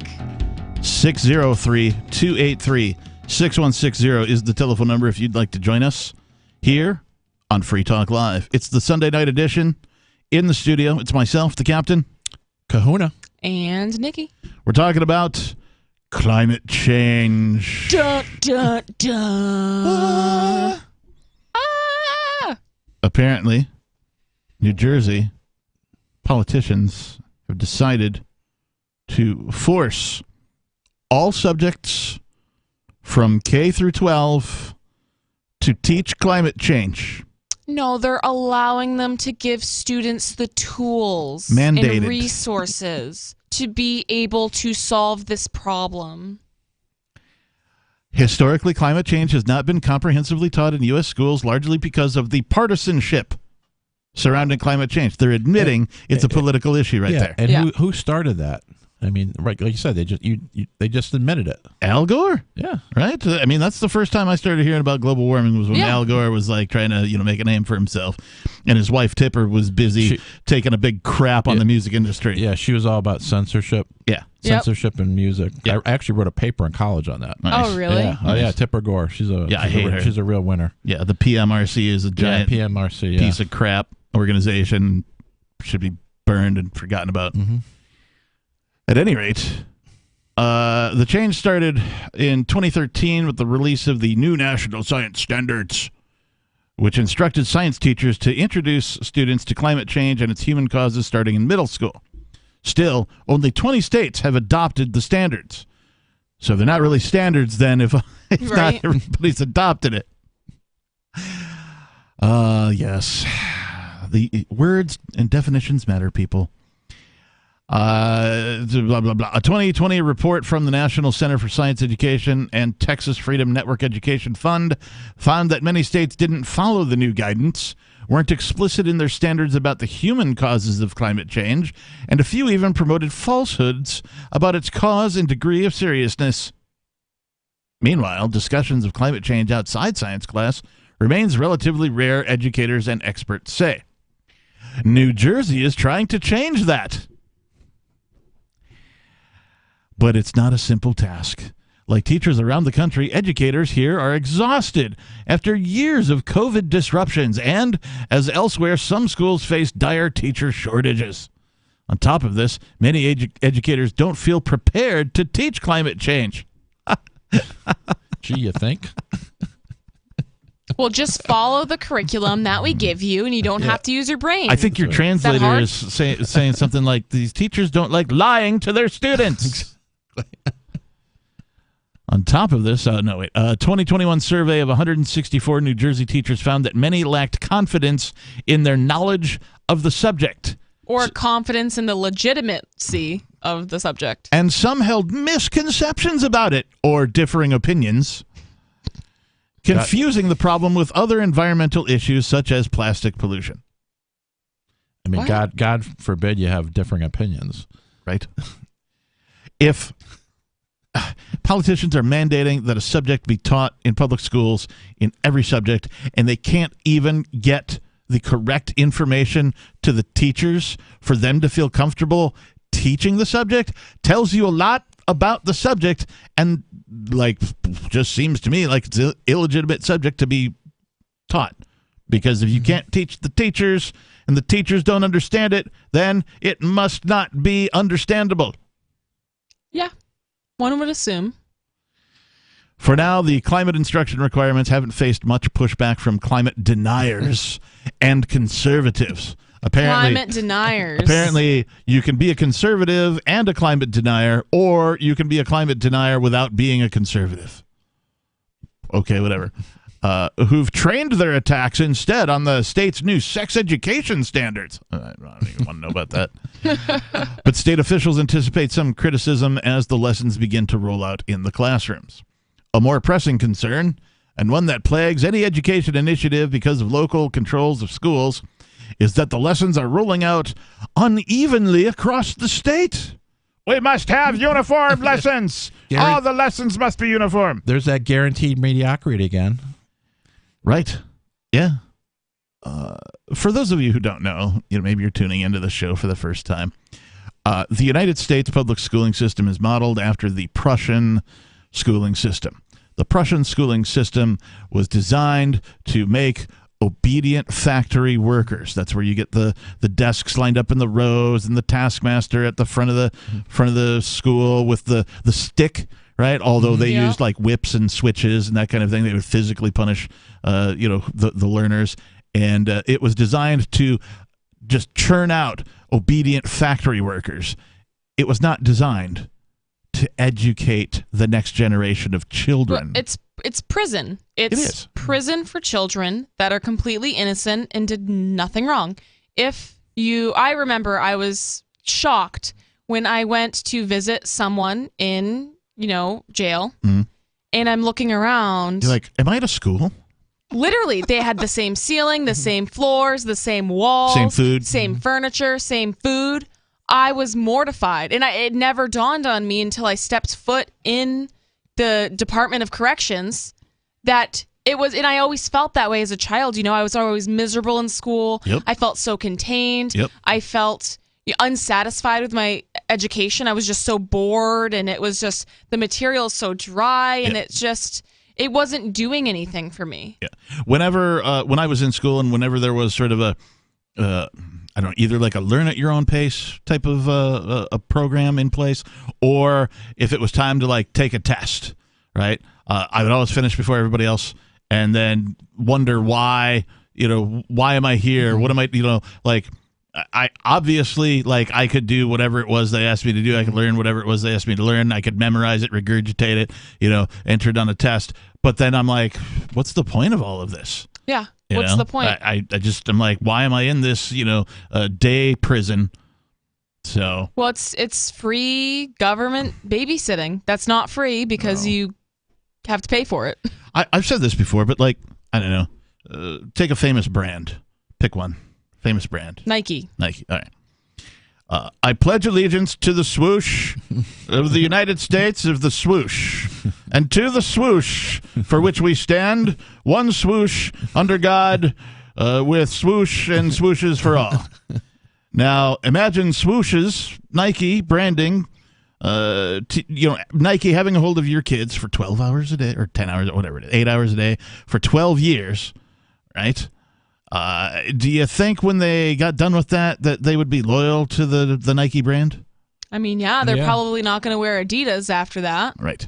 Unless they try to... Or Chucks or Pumas or whatever, right? Want to be... Yeah. Those are the rebels. The rebels. Right. Yeah, that's the thing. Because I remember when I was in public school, I was like, I hate the U.S. I hate the government. And it made me, it made me rebel against that because I saw the brainwashing. And it just made me resent the entire system. And that's where, like, all of this, who I am today, stemmed from, was because I could see through their BS, and I wasn't going to do it. Yeah. But most people can't because they come out of public school. You know, I was the kid that was sitting down during the Pledge of Allegiance, and people would stare at me and be like, what is wrong with this girl? You absolutely cannot do that. Like, that is just so, it was just so, people felt it was so disrespectful, and people couldn't even believe that I wouldn't stand for the Pledge of Allegiance. Right. I'm not in a cult. Yeah. I am, I'm stepping away. At 14 years old, I was like, I'm stepping away from your cult. I'm not doing this. I'm a bit older than you, so I'm glad to hear that they're, like, when I was going to school, everybody just stood. Everybody just did the thing. Right? There wasn't one person, one kid that for any reason, like, even like the kid who came to school in crutches, they'd like get up out of their chair on one crutch and like stand. So I'm glad that at least some things are changing. We'll talk more about climate change being mandated to be taught in all grades in the not-so-great state of New Jersey. On Free Talk Live, we're bringing people to the ideas of liberty every day. From wrestling superstars like Glenn Jacobs. You guys really are having an impact, I believe. Like I said, a lot of where I am now is due to listening to Free Talk Live. You changed my mind on some very important issues years ago. To random people tuning in on the radio. I was kind of stuck in the left-right paradigm. I heard your show by chance on a Saturday night. From there, I went on, joined the Free State Project, and become an amplifier. So, I mean, that's really the reason why I amp is because I know that if it wasn't for you guys being on as many stations as you are, I never would have found the ideas of liberty.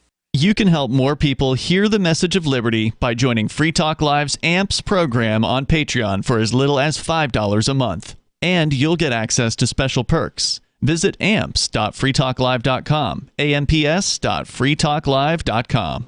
The new 4th edition of Healing Our World, The Compassion of Libertarianism will take your understanding of liberty to a deeper level and has over 1,300 updated references, new cartoons, and a foreword by Dr. Ron Paul. With discounts for multiple book purchases, the 4th edition of Healing Our World is a great gift for the liberals, pragmatists, environmentalists, and Christians in your life who think libertarianism is cold-hearted. Get yours today at healing.freetalklive.com and use promo code FTL for a $5 discount. If you want to know the latest about Free Talk Live before we go on the air, all you need to decide is how you want it delivered. It's your choice. Visit news.freetalklive.com to receive our usually weekly news updates by email. Plus, we have a Twitter account at twitter.freetalklive.com, and you can follow us on the decentralized Mastodon platform at toot.freetalklive.com. So please follow us at toot.freetalklive.com and sign up for our emails at news.freetalklive.com. The Free State Project has reached its goal of 20,000 liberty lovers who've pledged to move to New Hampshire and get active to achieve liberty in our lifetime. Perhaps you're trying to figure out what part of New Hampshire should be your destination. If so, consider Keene. You'll find more than 150 reasons to move to Keene at move.freekeene.com. Keene is famous for its historic, publicity-generating activism, as well as being the liberty media capital of the world. It's home to freekeene.com, New Hampshire's destination for liberty activism, news, and opinion. For years, we've been compiling over 150 reasons to move to Keene at move.freekeene.com, where you'll learn about some of what's happening here and what makes Keene a great place to live. If you love liberty, you'll probably enjoy anywhere you end up in the Shire. But do your due diligence first. Please visit move.freekeene.com for the full list of over 150 reasons to move to Keene. That's move.freekeene.com. What if you want to hear the latest episode of Free Talk Live, but all you have is your phone, you forgot to download our archive, and you have no data connection? You can call our Listen line at 641-793-0191. That's a long-distance number, so you may incur charges. If not, listen as long as you want. 641-793-0191. The Free Talk Live Listen line, 641-793-0191. Free speech is protected on the internet, right? Not always. Government agencies try to limit free speech and commerce on the net. Luckily, when they do, the Institute for Justice is there to defend your First Amendment right to free speech. IJ helped set the first federal precedent for internet free speech in 1999. and ever since has worked to prevent unconstitutional roadblocks in cyberspace. Visit our website today at ij.org. Don't miss a moment of Free Talk Live. Get our archives daily via our podcast at feeds.freetalklive.com.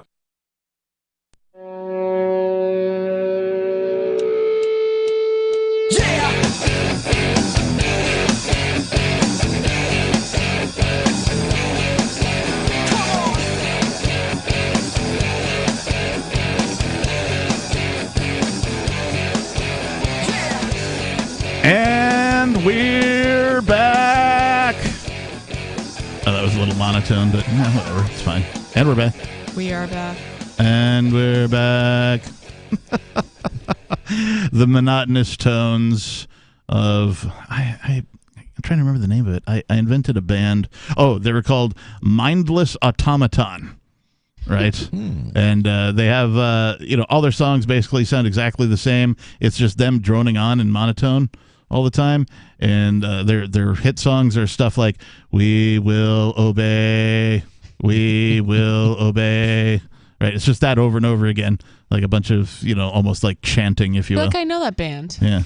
I think they play it in the background of public schools, actually. It's just on. All the kids are there. 603-283-6160. This is the Sunday night edition of Free Talk Live. We're talking about the state of New Jersey and their public school system, where apparently they've successfully mandated climate change be taught in every subject, in every grade, from K through 12. You will comply. And it's as horrible as you think it might be. In the studio, it's myself, the captain. Kahuna. And Nikki. Just a little more from the article. Schools in affluent towns like Pennington tend to have more time and resources to introduce new instruction. Schools in poorer communities like Camden that are often the most vulnerable to climate disasters. What's a climate disaster? That doesn't even make sense. So just because it's a poor community, they're the more resources. vulnerable to climate disaster. That literally doesn't make any sense at all. No, and well, what's a climate disaster? I'm assuming they mean like a hurricane or a tornado. That's just weather? I mean, yeah. Well, and that's why I'm saying dude. That doesn't make a natural disaster, right? That's what my brain is thinking. Okay. So that doesn't make any sense. Right. Climate disaster as a phrase is new. That's something that's not real. That's been made up, in the last decade or so, right? Since it went from what was the old global warming? Yeah, global warming. Right? Yeah. They previously would have had to call it a global warming disaster. But because the phrase has changed from global warming to climate change, they now call it a climate disaster, which is BS. It's a made-up word because whatever they're talking about already exists as other words. Hurricane, tornado. Yeah, natural disaster would but be the correct those aren't really term. climate disasters, right? Natural disaster could be an earthquake. Right? It doesn't make any sense because, if you said something like, okay, poor, like lower income communities are more at risk for like overdose. Right. That is something that is tangible. It makes sense. And like you can have legitimate data to back that up. But they're more susceptible to climate disasters. First, we need to define that term. They need to define it in this article because they wrote it, which of course they don't. So what is? We so we can't even. We're left to know we or not can't know. even continue because we don't know what it means. The article continues, "I'm happy to see New Jersey as a pioneer of climate change standards," said Maria Santiago Valentin, a co-founder of the Atlantic Climate Justice Alliance, a group that works to mitigate the disproportionate harm of climate change on marginalized communities. There's just so much to unwrap there. But she said the standards will need to be revised if they fail to adequately emphasize the unequal impact of climate change on Black and Hispanic communities or ensure that students in those communities receive the instruction. All right, so climate affects people. Climate is not racist, right? First and foremost, right? Well, apparently it is. Climate doesn't go around going, oh, I'm not going to do anything over there because there's a certain race of people over there. I'm going to go over here where there's a race of people that I don't like and I'm going to affect them more. It's not how climate works. Climate, like Oh, it got too cold out. Is that a climate disaster? It got too hot. Is that a climate disaster? No, that's the weather. It's weather. Oh, God. I can't read any more of this. All right, just a little more. New Jersey is making some effort to help teachers adopt the standards, setting aside $5 million for lesson plans and professional development, and enlisting teachers like Horsley, who hold a master's degree in outdoor education and has a passion for the environment, to develop model lessons. Supporters are trying to ensure that teachers have plenty of examples for teaching standards in age-appropriate ways with racial and environmental justice as one of the key features of the instruction. Yikes. Yeah, this... I really like, the more I read, the more I don't like New Jersey and their public school system and this Horsley person and their politicians. It's really kind of sickening to me. Yeah, it's pretty alarming. I've been looking for the definition of climate disaster, and it's been very hard to find because apparently it's not a real thing, but I did find one thing on it. All right. It is a hydrometeorological, like floods, storms, heat waves, and climatological disasters, droughts, wildfires, rather than geophysical ones, which are earthquakes and volcanic eruptions that are on the rise. The global increase in intense floods, storms, droughts, and heat waves has a very likely and ominous link to climate change. So none of that made sense to me. Yeah. It's like, those are a lot of words. I heard word salad, but yeah. That was the only thing I could find. The article continues, it's not like we're asking kindergartners to look at the Keeling curve, said Laura Madden, a professor of education at the College of New Jersey, who prepared a report on the standards, referring to a graph showing daily carbon dioxide concentrations.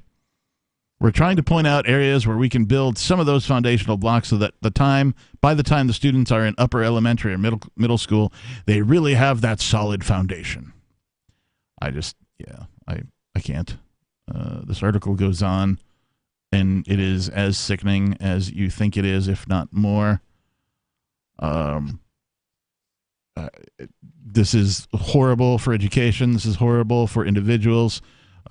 If you want your child to be a mindless automaton, then perhaps you should move to New Jersey and enroll them in public school, because it looks like that's what you're going to get. Yeah? All right. Insert generic segue here. Let's go to Sarah in New Mexico. Sarah, you're on Free Talk Live. What's on your mind? Oh, yes. I just want to let you guys know that me and Richard, we finally tracked the bus on real time on the app. Wait, what happened? You could actually track the bus on the real time. It's a satellite. You have to have a smartphone. Yeah. And then GPS. you could actually see the bus moving. So you could. Oh, it's Sarah's first time on the internet. She just got a new tablet, and it sounds like she downloaded the app for her local city bus, and so she's all excited that she can. What's it, like a bus tracker? Yeah, it's the bus app that lets you know when the bus is on the way. Yeah. Okay. It's her first time experiencing such a thing, apparently. Okay. Global all right. positioning system. I got it. Okay. You've never experienced this before, right, Sarah? Well, I heard about it, and I have seen other people doing that. Young people with their phone, and they would start getting ready to catch the bus. And so I heard it. You could track the bus, but we finally got that smartphone, and it took us like about a month and a half to figure out how to use it. Yeah. We actually had to have somebody show us how to do it, and we had to keep practicing because we're kind of old. Sarah, I have a question for you. Do you believe in climate change? What do you think about climate change? I think, yeah, I mean, there's a lot of truth to it, greenhouse effect and all of that, but, haven't they always had volcanoes, earthquakes, and tornadoes and hurricanes all the time before all this for centuries? I believe so. Yep. Like since the beginning of time. Sure enough. Global warming is maybe some to blame, but they blame everything for like our polars changing. We have a polar switch every 11,000 years. I think they said the North Pole is up by Moscow and it's still moving. So I don't know if does it do a complete flip? Like so that's when they had the continent of Atlantis. They call it the Atlantic Ocean because of Atlantis. That's when the poles were the other way. So when it gets switched around, it's gonna get popped back up. So, Sarah, thanks for the call and thanks for explaining climate change to our listeners. We appreciate you. 603-283-6160. If you have any comments on Sarah, on climate change, on New Jersey mandating it be taught in their schools, K through 12, or if you want to bring up anything else, hour number 3 of Free Talk Live is coming up next. Are you tired of governments murdering people around the world? Stop using their money. There is an alternative. Bitcoin is a stateless, free market, non-political currency. Bitcoin cannot be inflated or controlled by any government. By using their money, you are helping the state. Stop doing it! You have an incredible alternative available now. Learn it, use it, spread it. Get started with Bitcoin at bitcoin.com. That's bitcoin.com. Tired of cancel culture? Sick of mega tech corporations holding an axe over your head? Join the LRN.FM Matrix chat server. It's self-hosted, so no one else can tell us what to do or say. Don't like the existing channels? You can make your own. You can even connect into some of our channels from other Matrix servers. It's federated. For the full LRN.FM Matrix experience, though, you should join our server via the step-by-step instructions at chat.lrn.fm. Chat.lrn.fm. Is oral health important to you? If you don't like your own teeth, fresh breath, or kissing people, then by all means stop listening. Several years ago, I met Jessica Armand, founder and CEO of My Magic Mud, and I became passionate about the product that she created and never want to live without it. It's clinically proven to whiten teeth, but I find it does much more. They want you to love My Magic Mud as much as I do, so they're giving you a money-back guarantee plus 20% off. Go to mymagicmud.com and use coupon code FTL20 at checkout. mymagicmud.com, FTL20. If you want to know the latest about Free Talk Live before we go on the air, all you need to decide is how you want it delivered. It's your choice. Visit news.freetalklive.com to receive our usually weekly news updates by email. Plus, we have a Twitter account at twitter.freetalklive.com, and you can follow us on the decentralized Mastodon platform at toot.freetalklive.com. So please follow us at toot.freetalklive.com and sign up for our emails at news.freetalklive.com. You're listening to the live edition of Free Talk Live. Hour number 3 is next after the news here on the Liberty Radio Network at LRN.FM. From Feature Story News in Washington, I'm Jagruti Dave. At least 5 people have been killed and 25 others injured in a shooting in a gay club in the U.S. state of Colorado. Police say a 22-year-old suspect is in custody and being treated for injuries. Police said they received their first emergency call just before midnight on Saturday. They indicated the suspect was caught quickly, partly because he was stopped by 2 people in the club, who officers described as heroic. The FBI said it was working with local law enforcement, who have not yet disclosed a motive. Club Q said it was devastated by what it called a senseless attack. In a statement, US President Joe Biden told Americans they cannot and must not tolerate hate. Delegates gathered at the Egyptian coastal resort of Sharm el-Sheikh for the COP27 climate summit have agreed to set up a fund to support developing countries currently bearing the brunt of climate change. The deal struck early Sunday morning, 2 days after the talks were officially due to end, backed the creation of a loss and damage fund. It's been long awaited by poorer countries who argue that they are now paying the price for the historic emissions generated by the developed world. However, it's not yet clear which countries will be paying into this fund. And there was plenty left out in the agreement, notably a commitment to phase out fossil fuels. United Nations Secretary-General Antonio Guterres welcomed the deal, but at the same time admitted it doesn't go far enough. This COP has taken an important step towards justice. I welcome the decision to establish a loss and damage fund and to operationalize it in the coming period. Clearly, this will not be enough, but it is a much-needed political signal to rebuild broken trust. The voices of those on the front lines of the climate crisis must be heard. And Elon Musk has announced that Donald Trump's account on Twitter is to be reinstated nearly 2 years after he was permanently banned from the platform by its previous management. Musk held a Twitter poll that showed 51% of people who participated wanted the former president back on the platform. But Donald Trump has poured cold water on his return to Twitter, saying he'll remain on his own social media platform, Truth Social.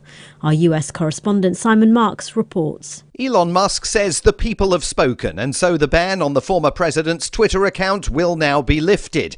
It was imposed 2 days after the deadly assault on Capitol Hill last year by Donald Trump's mob of conspiracy theory supporters who believed his entirely false claim that the 2020 election was rigged.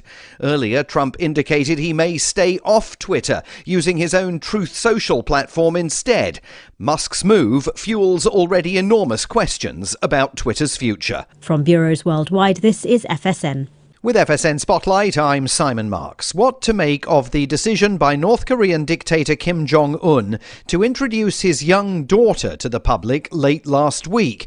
Having never previously been glimpsed, she was a very visible presence at her father's side during a recent trip to watch a missile being launched.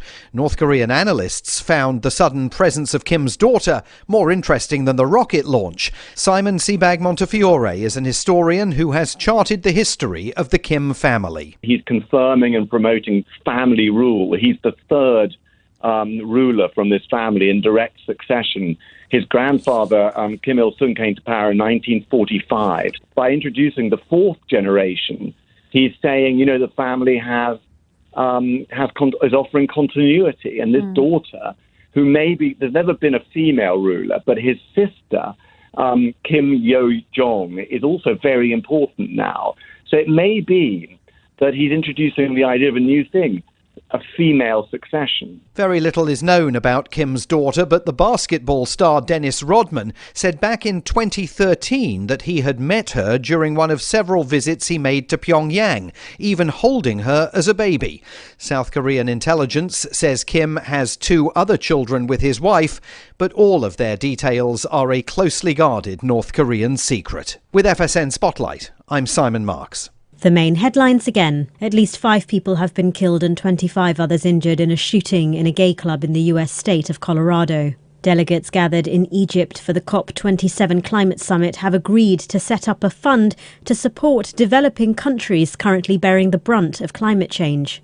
And Elon Musk has announced that Donald Trump's account on Twitter is to be reinstated nearly 2 years after he was permanently banned from the platform by its previous management. And that is the latest from Feature Story News. I'm Jagruti Dave. The entire nation has been transfixed by the emotional saga of missing toddler Aaron Crawford. Police remain baffled by 4-year-old Aaron's mysterious disappearance. The Crawford family is finally speaking out, but it isn't easy. We're taking it day by day, you know? We just miss our baby so much. This must be so hard on everyone. All he does is cry. I hate him. Little Aaron was last seen in the bedroom he shares with his older brother, Denny. Authorities say he was abducted by an intruder in the middle of the night. Denny was in the room when Aaron was taken. Yeah, right here. Now it's just my room. Denny, can you tell us what happened? I was in my room. A man lifted up the window and came in. Were you scared? Yes, because I thought he's going to take my Xbox. This is the Onion News Network.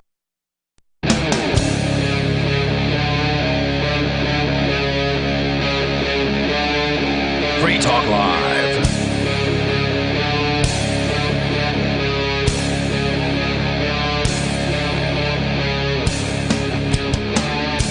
And we're back. It is Free Talk Live, hour number 3 of the live Sunday night edition. The telephone number is 603-283-6160.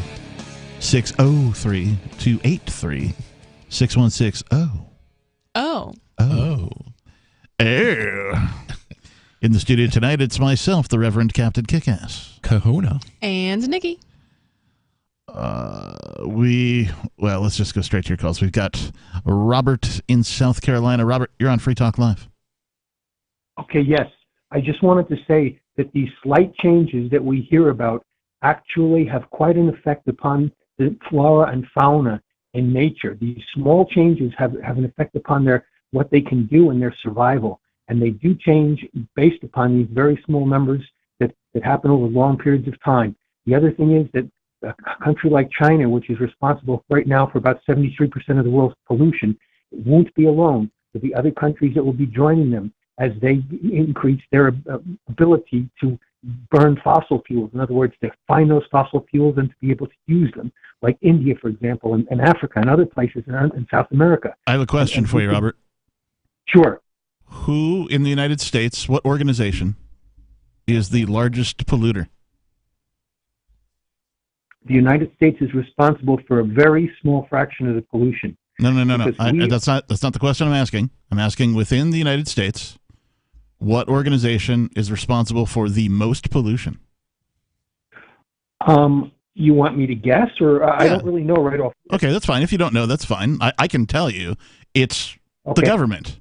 Government is the largest polluter in the United States, and probably even outside of the United States if you want to consider all governments, because they do things like run their trucks 24/7, right? They consume the most amount of fossil fuels. They care less about what they expel into the environment because they don't have any incentive not to.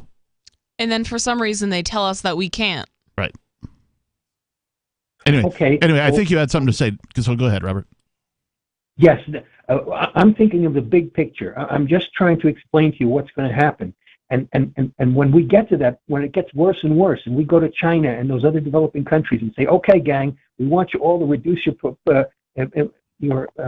pollution of the environment to this lower level. And then they're going to look at us and say, hey, you guys benefited for hundreds of years, and you had the technology, and now that you have the technology and you don't have to, and you're producing things in our country like the People's Republic of China, where most of your products and services are actually produced these days, where they come from, now you want us to limit our consumption of fossil fuels.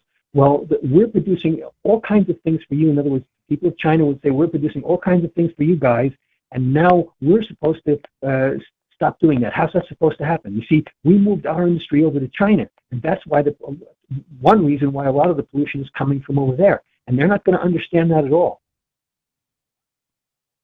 Okay, so can you summarize your point?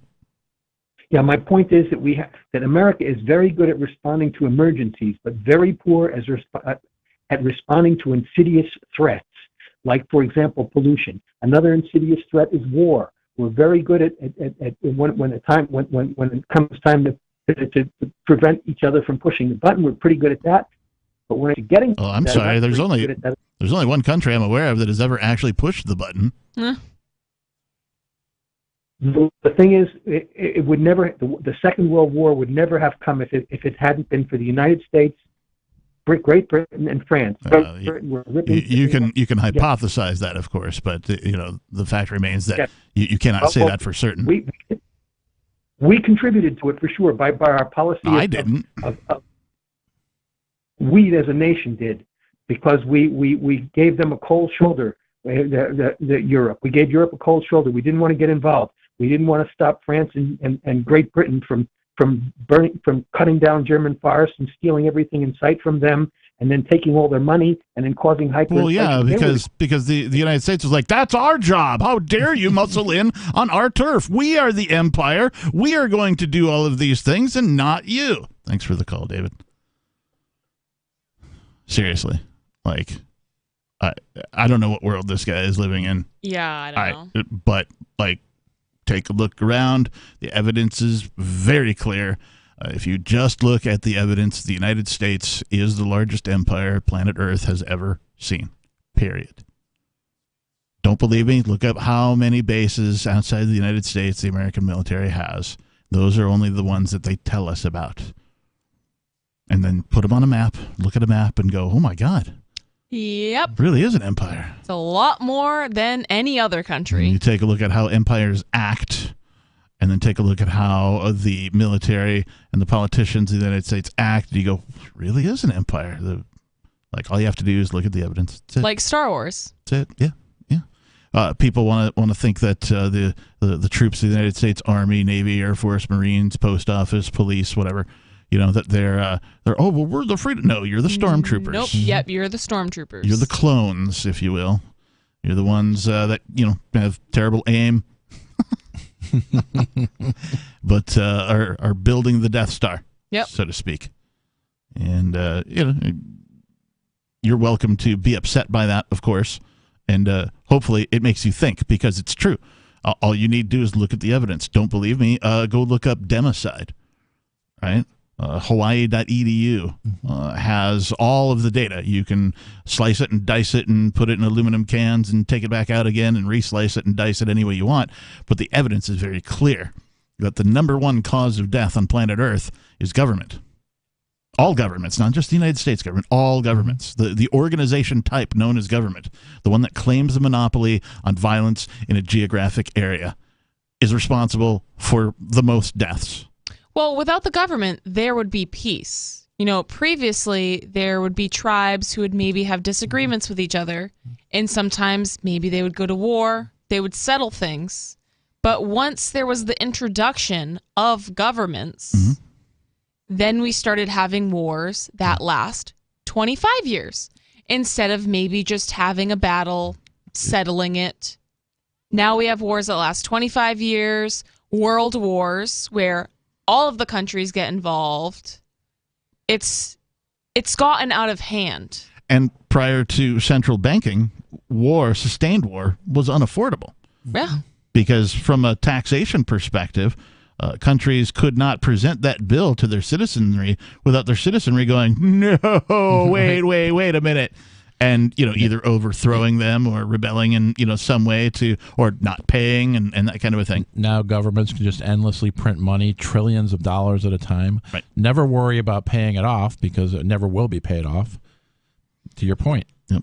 And it just allows them to lead these perpetual wars, which the United States is still bombing brown people as we speak.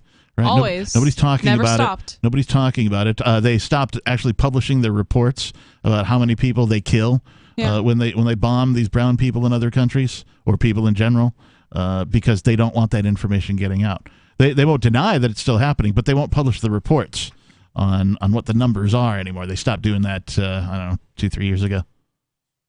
So, yeah, when it comes to all of this, the organization type known as government, the largest polluter on planet Earth, the largest thief on planet Earth, the largest mass murderer on planet Earth, all of the bad things that you can think of that cultures agree upon that are bad, right? Murder, bad. Theft, bad, right? Governments are the largest perpetrators of all of the bad things. Most rapes occur in government facilities or under the watch of governments. Not surprised.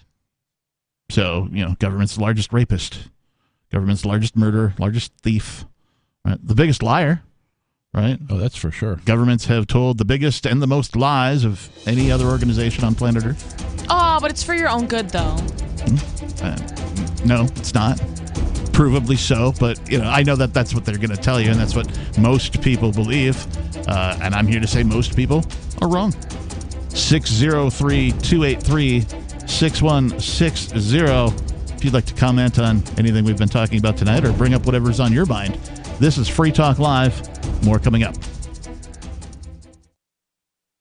Did you or someone you love work, live, or serve at Camp Lejeune between 1953 and 1988? If you or someone you know lived, served, or worked at Camp Lejeune between 1953 and 1988 and has cancer, Parkinson's disease, or another serious health issue, they are entitled to compensation. To see if they are eligible, they need to call Liberty Legal. Contaminants in the drinking water have led to these serious diseases, and legislation is now available for veterans and family members who may qualify for financial help from the government. There may be a time deadline, so don't wait. Call 888-918-1037. Anyone that has lived, worked, or served at Camp Lejeune from 1953 to 1988 and has had cancer, Parkinson's disease, or another serious health issue, the money is already set aside. 888-918-1037. 888-918-1037.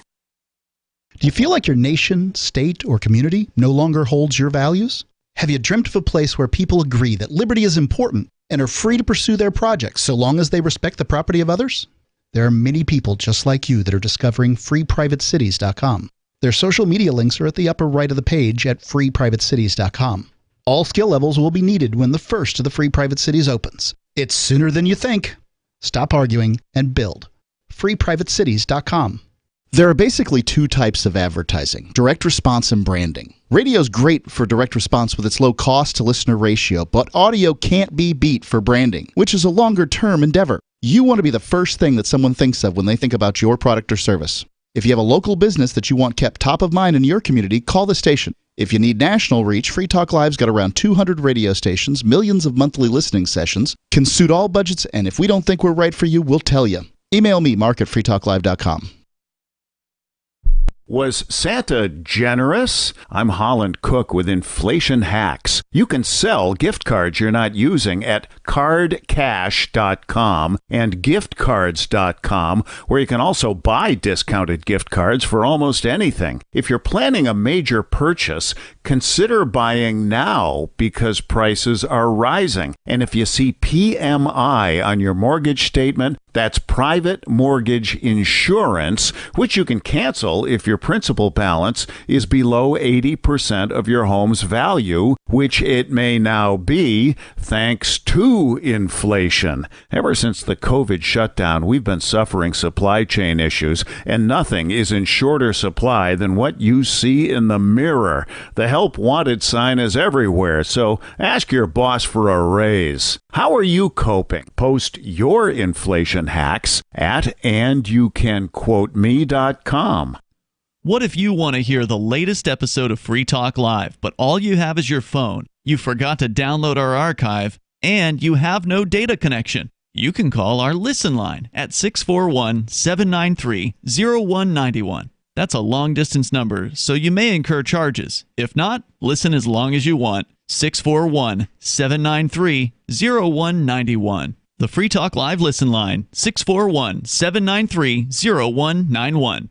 Looking for a great real estate investment? Consider New Hampshire, which is ground zero for the Liberty Movement. Your first call should be to Mark Worden from Porcupine Real Estate. He's more than just a real estate agent. He's your New Hampshire concierge. Where are the best places to live? Do you want farm, city, the burbs, or forest? Do you want a duplex or multifamily building so that renters pay your mortgage? There are homes in all price ranges in New Hampshire, and Mark can help with financing too. Invest in liberty and property. Mark Worden can help. PorcupineRealEstate.com. We're still not sure why you'd want to watch, but our video feed is streaming nightly for free at cam.freetalklive.com.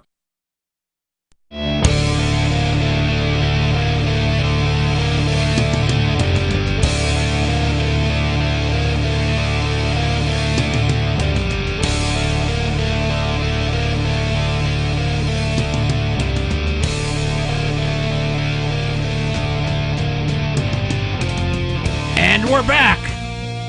Thank you for tuning in. Thank you for listening to Free Talk Live. We're here 7 nights a week from 7 p.m. until 10 p.m. Eastern Time.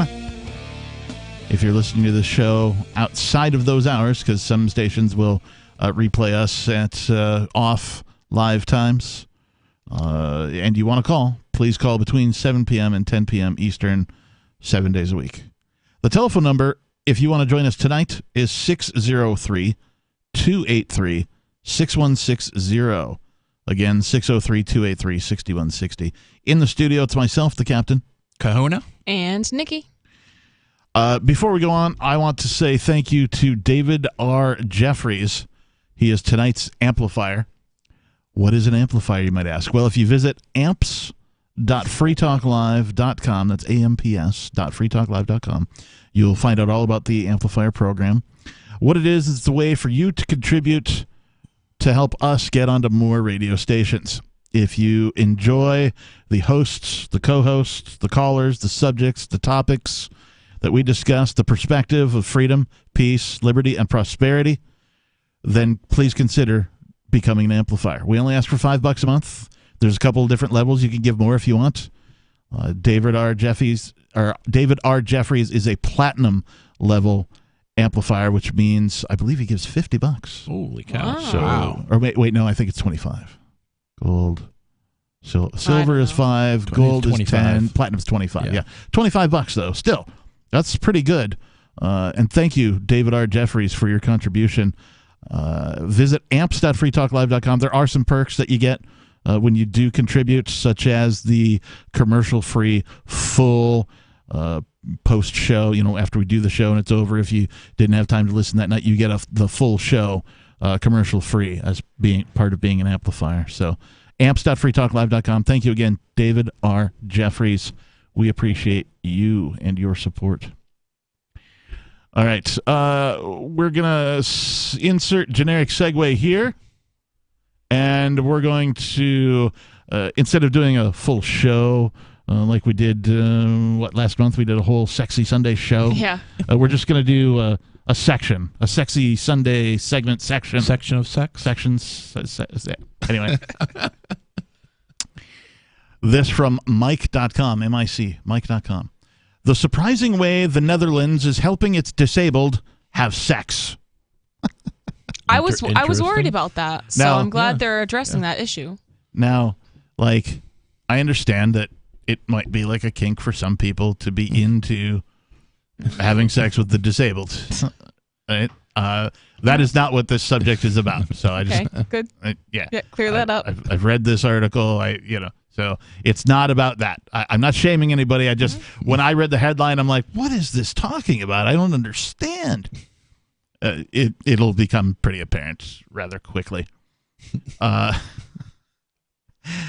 This is written by Marguerite Ward. The Netherlands is known for its social subsidies on everything from education to housing, but it is also subsidizing sex for the disabled. With prostitution legalized in the country, the government is boosting both the domestic sex economy and the intimate endeavors of its disabled citizens. I mean, they got part of that, right? Which part? The prostitution part? Right. Legalized prostitution, yes.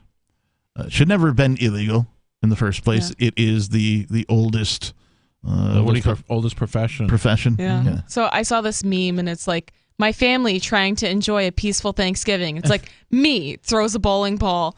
Heroin and prostitution should be legal. I'm like, yep, I can relate to that. The article continues, put simply, sex is increasingly characterized as a right everyone should be able to enjoy. Now, I disagree with that. Yeah, I mean, I wouldn't go as far as to say it's a right. You do not have the right to have sex. Yeah, that sounds a little rapey. It sounds very rapey. Like you want to create opportunities for yourself to have sex, of course, exactly. Right? But that needs to be a consensual yeah. thing. And I mean, the government and its regulations shouldn't get in the way of that. Yeah. I agree with that, but... This is part of the problem of statism, and that is governments would have you believe that rights are granted to you from government. Mm-hmm. That is not how rights work. That is not where they come from. They don't come from governments.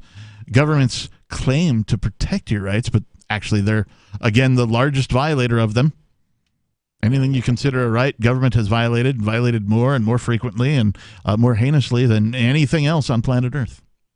So at any rate, I disagree with this characterization of sex as a right.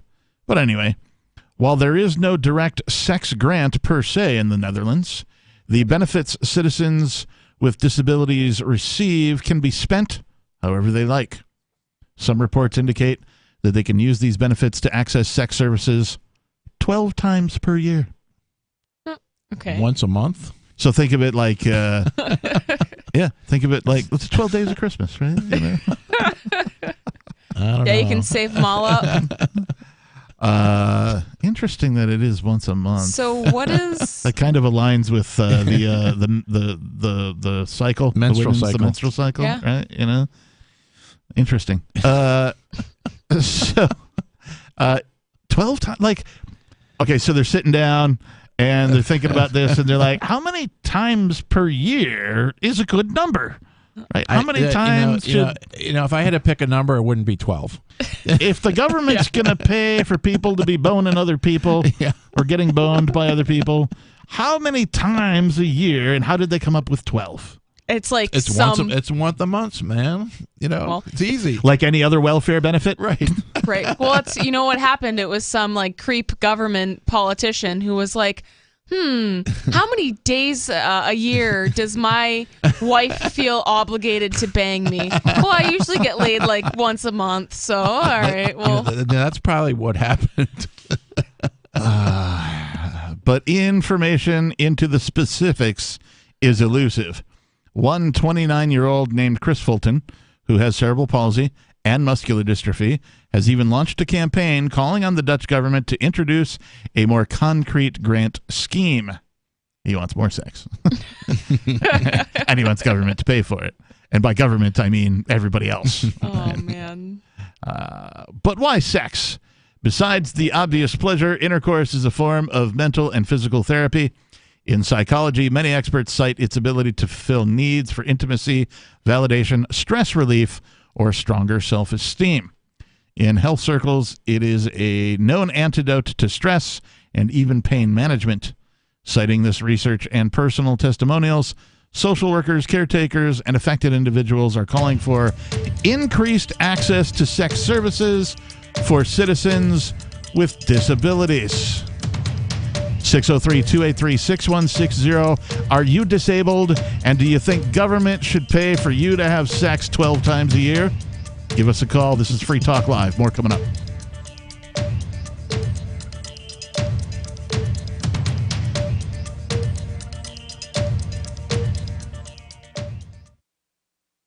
Did you or someone you love work, live, or serve at Camp Lejeune between 1953 and 1988? If you or someone you know lived, served, or worked at Camp Lejeune between 1953 and 1988 and has cancer, Parkinson's disease, or another serious health issue, they are entitled to compensation. To see if they are eligible, they need to call Liberty Legal. Contaminants in the drinking water have led to these serious diseases, and legislation is now available for veterans and family members who may qualify for financial help from the government. There may be a time deadline, so don't wait. Call 888-918-1037. Anyone that has lived, worked, or served at Camp Lejeune from 1953 to 1988 and has had cancer, Parkinson's disease, or another serious health issue, the money is already set aside. 888-918-1037. 888-918-1037. From Feature Story News in Washington, I'm Jagruti Dave. At least 5 people have been killed and 25 others injured in a shooting in a gay club in the U.S. state of Colorado. Police say a 22-year-old suspect is in custody and being treated for injuries. Police said they received their first emergency call just before midnight on Saturday. They indicated the suspect was caught quickly, partly because he was stopped by 2 people in the club who officers described as heroic. The FBI said it was working with local law enforcement who have not yet disclosed a motive. Club Q said it was devastated by what it called a senseless attack. In a statement, US President Joe Biden told Americans they cannot and must not tolerate hate.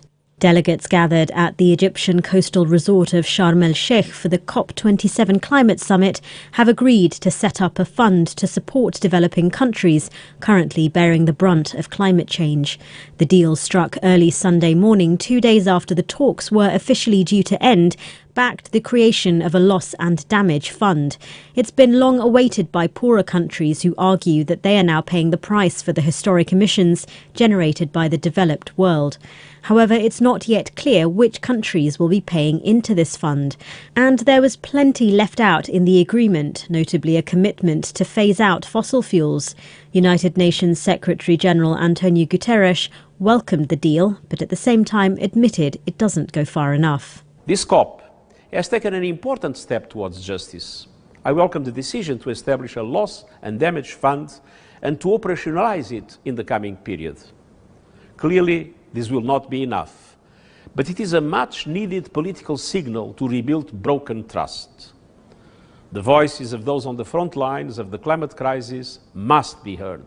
And Elon Musk has announced that Donald Trump's account on Twitter is to be reinstated nearly 2 years after he was permanently banned from the platform by its previous management. Musk held a Twitter poll that showed 51% of people who participated wanted the former president back on the platform. But Donald Trump has poured cold water on his return to Twitter, saying he'll remain on his own social media platform, Truth Social.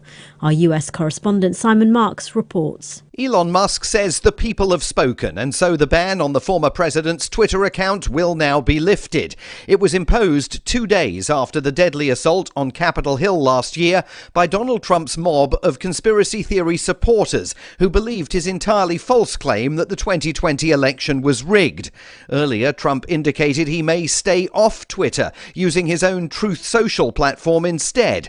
Musk's move fuels already enormous questions about Twitter's future. From bureaus worldwide, this is FSN. You can help spread the ideas of liberty with our Patreon for just $5 per month at amps.freetalklive.com.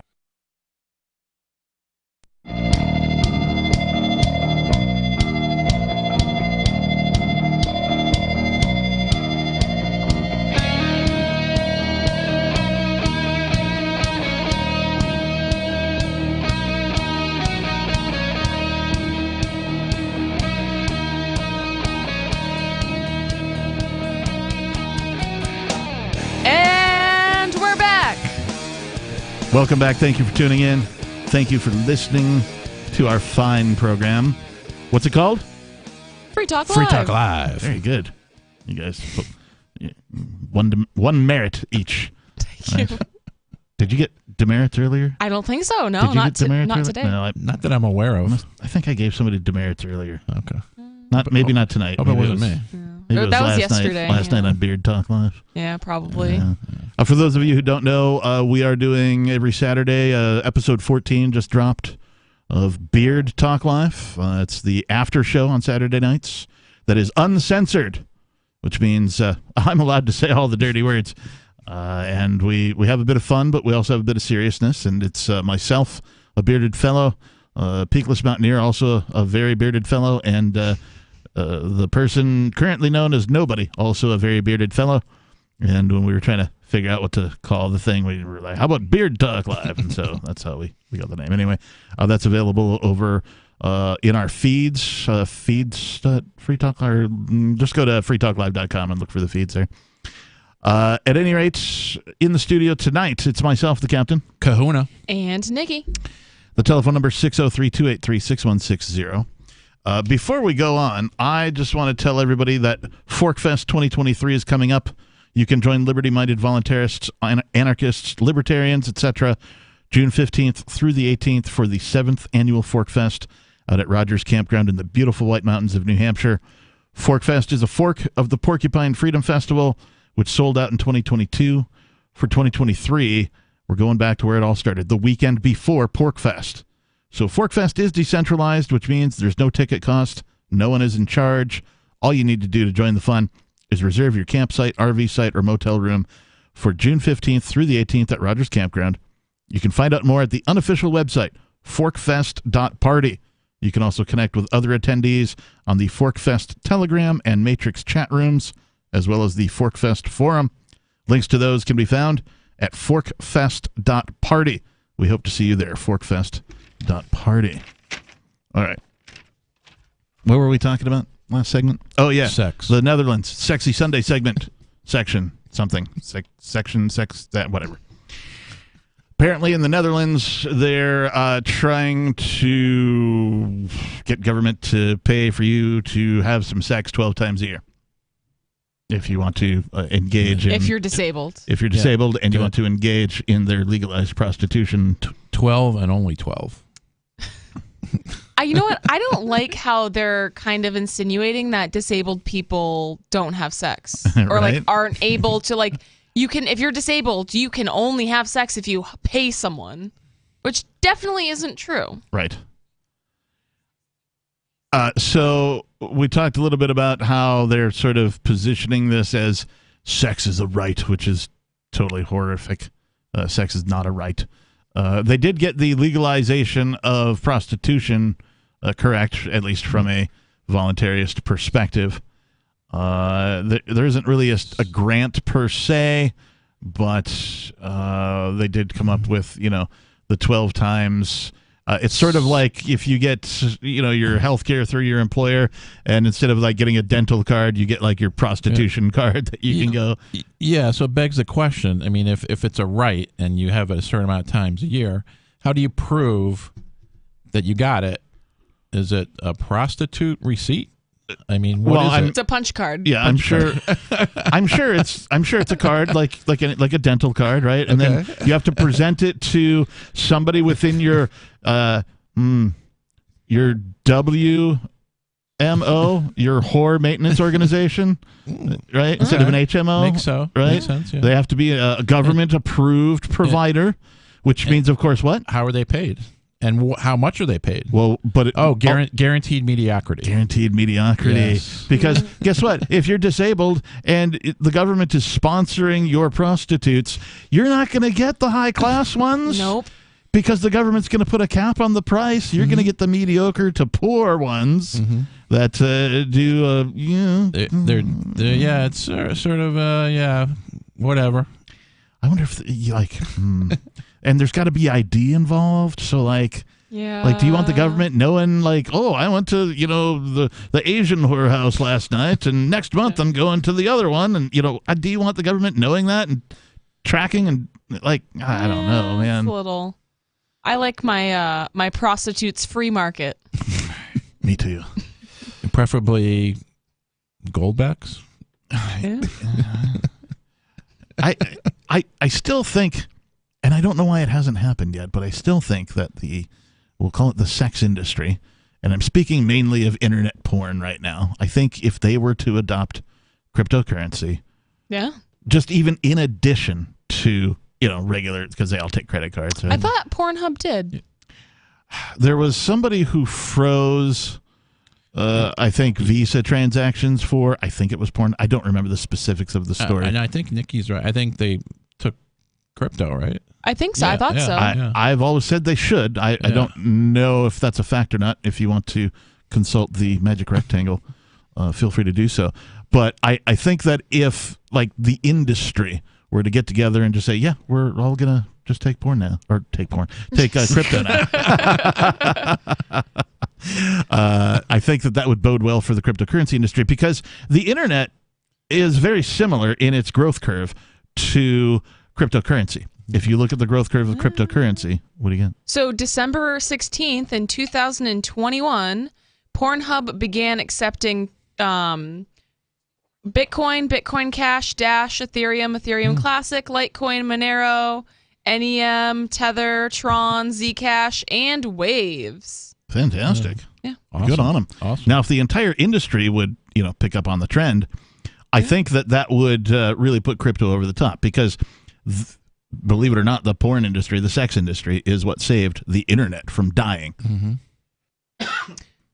Well, I think that I might not be correct, but I would assume that Pornhub is the largest porn site. I don't know that. It's the one that I've heard the most of. I mean, I don't really frequent them. I can't disagree with you. I don't know that for a fact, but certainly they're one of the biggest. It seems like it, yeah. But at any rate, in the Netherlands, the right to sexuality does not make for easy conversation. Whether at the dinner table or in public policy arenas, controversy engulfs the issue, and many citizens object to using tax dollars to support such a risque business. I mean, yeah. Well, it's not that it's risque. It's that I don't support using tax dollars for anything. Right. So.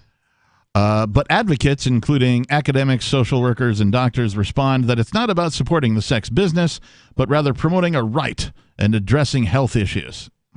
No. I mean... And is that addressing health issues? I mean... Yeah, I can't... Are you healthier when you're getting it on the regular? Like, I mean, is your mental health better? Probably.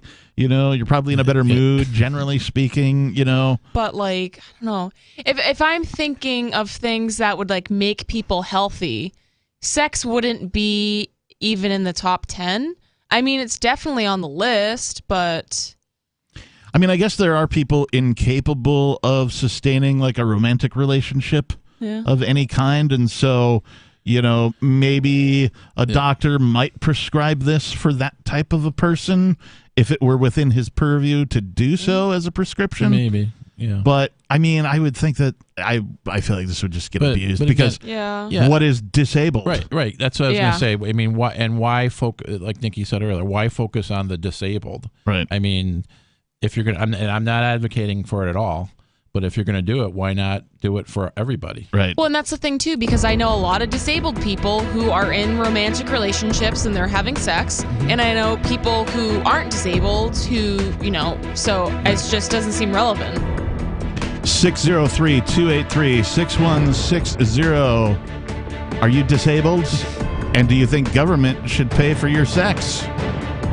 Give us a call. Let us know. More Free Talk Live is on the way.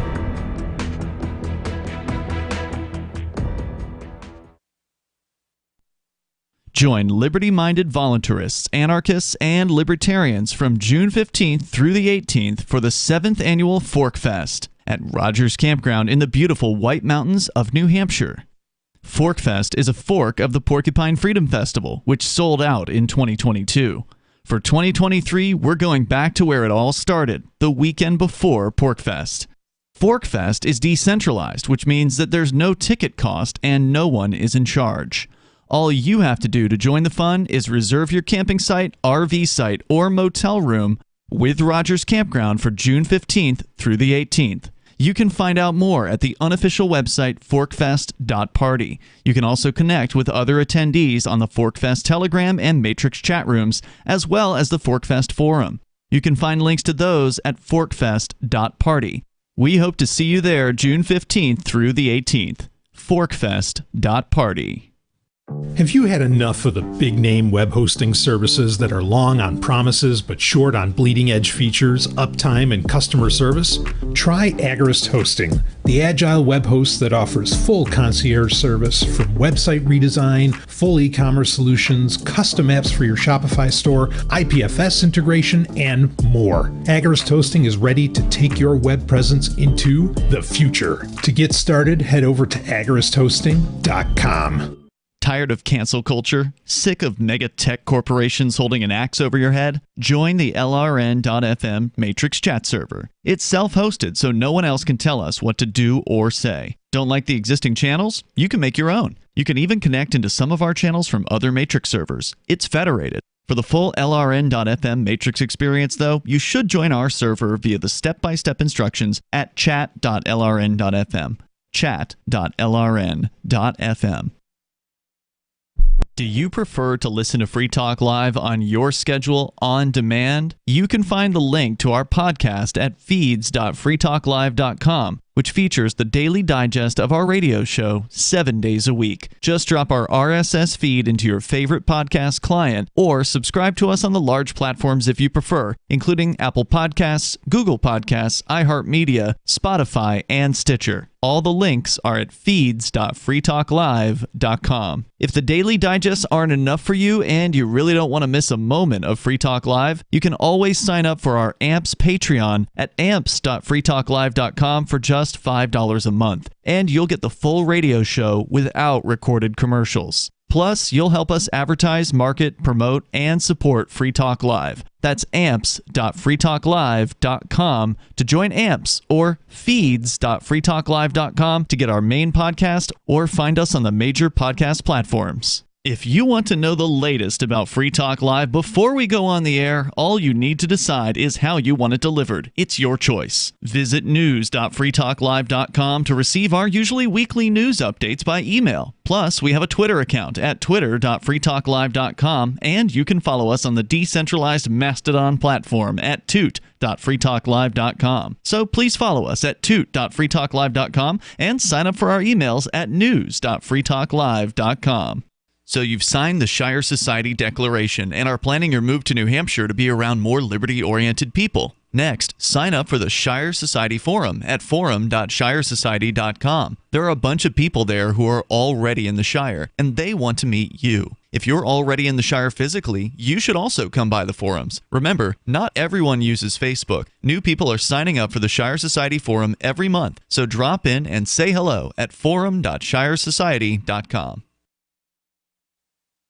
Yep, we still do email. Drop your email address in the entry box at freetalklive.com, and you'll be kept in the loop with Free Talk Live.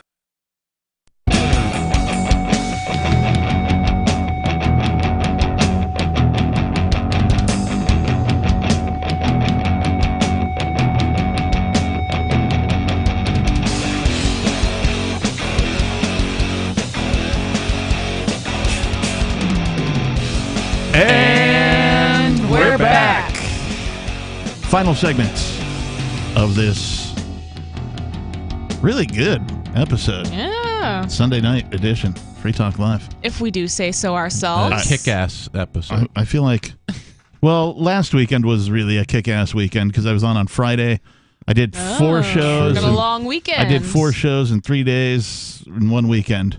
Yeah. So I was on Friday night, Free Talk Live, Saturday night, Free Talk Live, Saturday night, Beard Talk Live, and then Sunday night, Free Talk Live. So that was last weekend. This weekend, I was on last night's Free Talk Live, last night, Beard Talk Live, and then tonight, Free Talk Live. So, yeah, it could both be considered kick-ass weekends, but it's also a Kahuna weekend and a Nikki weekend. But wouldn't that make every weekend a kick-ass weekend? Because you always do Saturday and Sunday? Every weekend for me is a kick-ass weekend, regardless of what I'm doing. Okay. Doesn't even matter. I could be doing nothing, and it's a kick-ass weekend because I'm me. There you go. We've been talking about this article from, where was it from? I don't remember. Mike.com, where apparently in the Netherlands, they are trying to make it so that government pays for prostitution for disabled people 12 times a year. So you can go to one of their legalized prostitution, places and apparently present your dental card or medical card and dental card. whatever it is, and get you some, as they say. But we've been speculating that you're probably not going to get the best quality because of what? Guaranteed mediocrity. When government gets involved, you get guaranteed mediocrity. I could see if I'm running one of these, prostitution legalized places, that like anybody who comes in with the government card, they're going to get like either the newest people, the untrained, like, oh, time to break you in, right? Let's get the trainee in there, right? Think about like you're at McDonald's, you just hired a new person, you're putting them on fries first. Yeah. Right? Learn how to just take the basket out of the oil, right? Yeah. So that, or you're going to get like the fugly ones. The ones that normally don't get picked, right? Like you keep them around, but like they give them to the welfare, give them to the disabled, right? I could see that happening. Anyway, let's go to your calls and thoughts. We have Padraig calling from New Mexico. You're on Free Talk Live. You want to listen to me? You're live on the radio, so if you have something to say. Yes, I do. Stop it. I've been alone for 11 years, 2 months now without a woman. Okay? And it bothers me when I hear you talking about selling stuff. Your body is not for sale. It's not. And their bodies are not for sale. They're not. Well, they are because they're selling them. I mean, when I get a job... Body, young lady? I want to talk to the woman here. Okay. You sell your body? No. Well, I mean, so I do not partake in prostitution. Like, I don't sell myself. I don't get paid for sex, but I do have a job. You know, I Maybe do have a we job all where I have a thought W-2 and I get taxed. So you could Yeah, say that well- I am selling myself for We all something. prostitute ourselves. We all prostitute ourselves. I work for a living too. I pay taxes and all that good stuff. But don't ever diminish anyone that has to work that kind of life, because it's not the kind of life that I would choose to live. What kind of life would that be? So you're saying that you would not be a prostitute? I'm a prostitute now. Okay. So I feel not like following. I feel like you're trying to make a point, but I've missed it somehow. Can you summarize? I think he hung up. He did hang up. Yeah. All right. Well, thanks for the call, Padraig. Yeah, that was a bit. Yeah. He seemed upset. It was confusing. Yeah. I didn't understand what his point was. So I'm trying to I'm kind of trying to figure it out, because it seems like he was upset about the prostitutes, but then didn't. The last part seemed like, oh, well, I'm Did not he going to say- shame them because that's not the life I would choose. But then in the beginning he was, so Well, I'm a bit confused. I mean, I don't think that there's any shame in I don't think so at all. in participating as a prostitute. If you think that you are of the type that can make money by selling yourself in that way, and you can handle the mental aspects of that particular type of a job, far out, solid, and right on. Who am I to say you can't do that? And I disagree with him. I mean, I think there are people, both females and males, that do choose to do that. Yes. And get paid very well for it. Yeah. For, they're good at it. They're great looking, nice bodies, all that good stuff. Yep. And that is their choice. And they should have that choice. Yeah, I mean, why not? And I think my issue with prostitution typically is the fact that it's illegal, so it kind of creates this industry where it's usually like homeless and like women who are drug addicted who like make up the bulk of the prostitutes. Just from what I've gathered and seen, it seems like that like very just those people that are like at higher risk, people who are more like a more vulnerable population.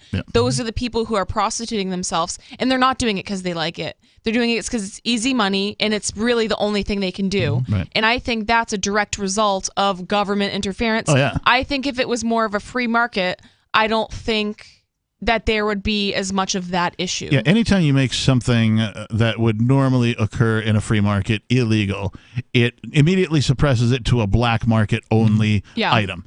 And so that carries with it all of the rest of the black market associated types of exchanges.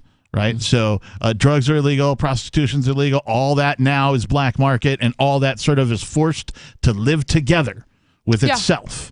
And it's going to lack innovation because it can't organize, we'll call it freely, above board. They can't, advertise. They can't legitimately hire and fire and take care of and incentivize employees and organize it in the same way any other type of, market business would, because now it's underground. It's illegal. It's not allowed.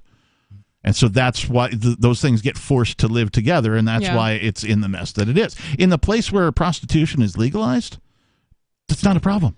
Well, and it makes it dangerous, right? And it's the same thing with drug use and prostitution. I follow this YouTube channel called The Soft White Underbelly, and he frequently interviews people that live on Skid Row. Yes. So a lot of those people are drug addicts, they're homeless, or the prostitutes.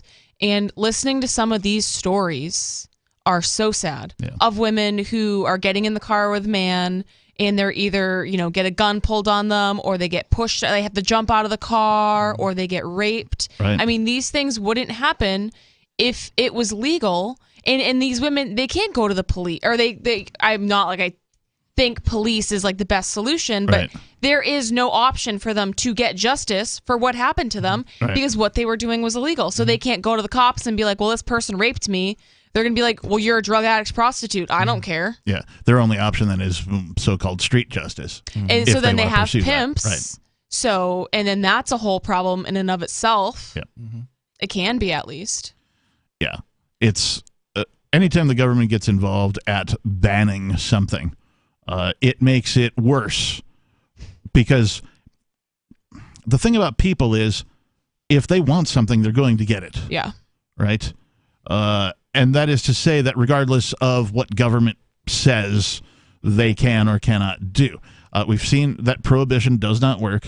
Right? No, drugs are winning the war on drugs. Drugs have won and are continuing to win the war on drugs. Drugs won prohibition, alcohol, right? And in fact, during prohibition, governments poisoned people. Mm-hmm. They put poison into alcoholic beverages and then sent them out for distribution. Yeah, because that's better because than people to them that was having better than free will. people having free will, making their own choices and decisions. We know from research in drugs that prohibition does not work. In fact, it exacerbates the problem.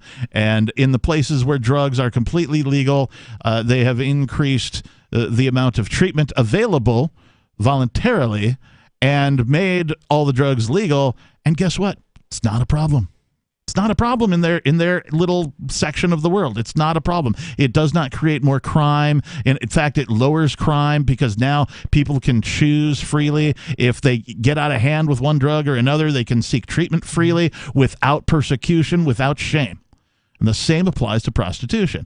If you make it illegal, it's going to drive it underground. It's going to make it less safe, more risky, and you're going to have problems with all sorts of things because of it.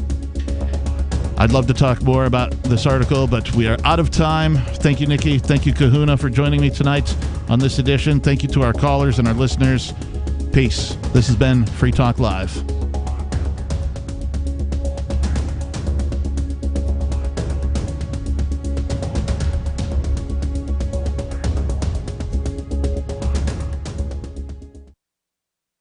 Gold and silver. You can own the most stable assets in recorded history with BullionMax.com. Buy direct from BullionMax.com without talking to a salesperson, and your precious metals shipped fully insured directly to your home. Free Talk Live can get you their silver starter kit at employee pricing. Just go to BullionMax.com/FTL. It includes 5 ounces of the most desirable silver products plus a free gold back. This offer is limited to 1 per household, so get yours now. Go to BullionMax.com/FTL. The new 4th edition of Healing Our World, The Compassion of Libertarianism, will take your understanding of liberty to a deeper level and has over 1,300 updated references, new cartoons, and a foreword by Dr. Ron Paul. With discounts for multiple book purchases, the 4th edition of Healing Our World is a great gift for the liberals, pragmatists, environmentalists, and Christians in your life who think libertarianism is cold-hearted. Get yours today at healing.freetalklive.com and use promo code FTL for a $5 discount. My name is Jacob Hornberger. I'm president of the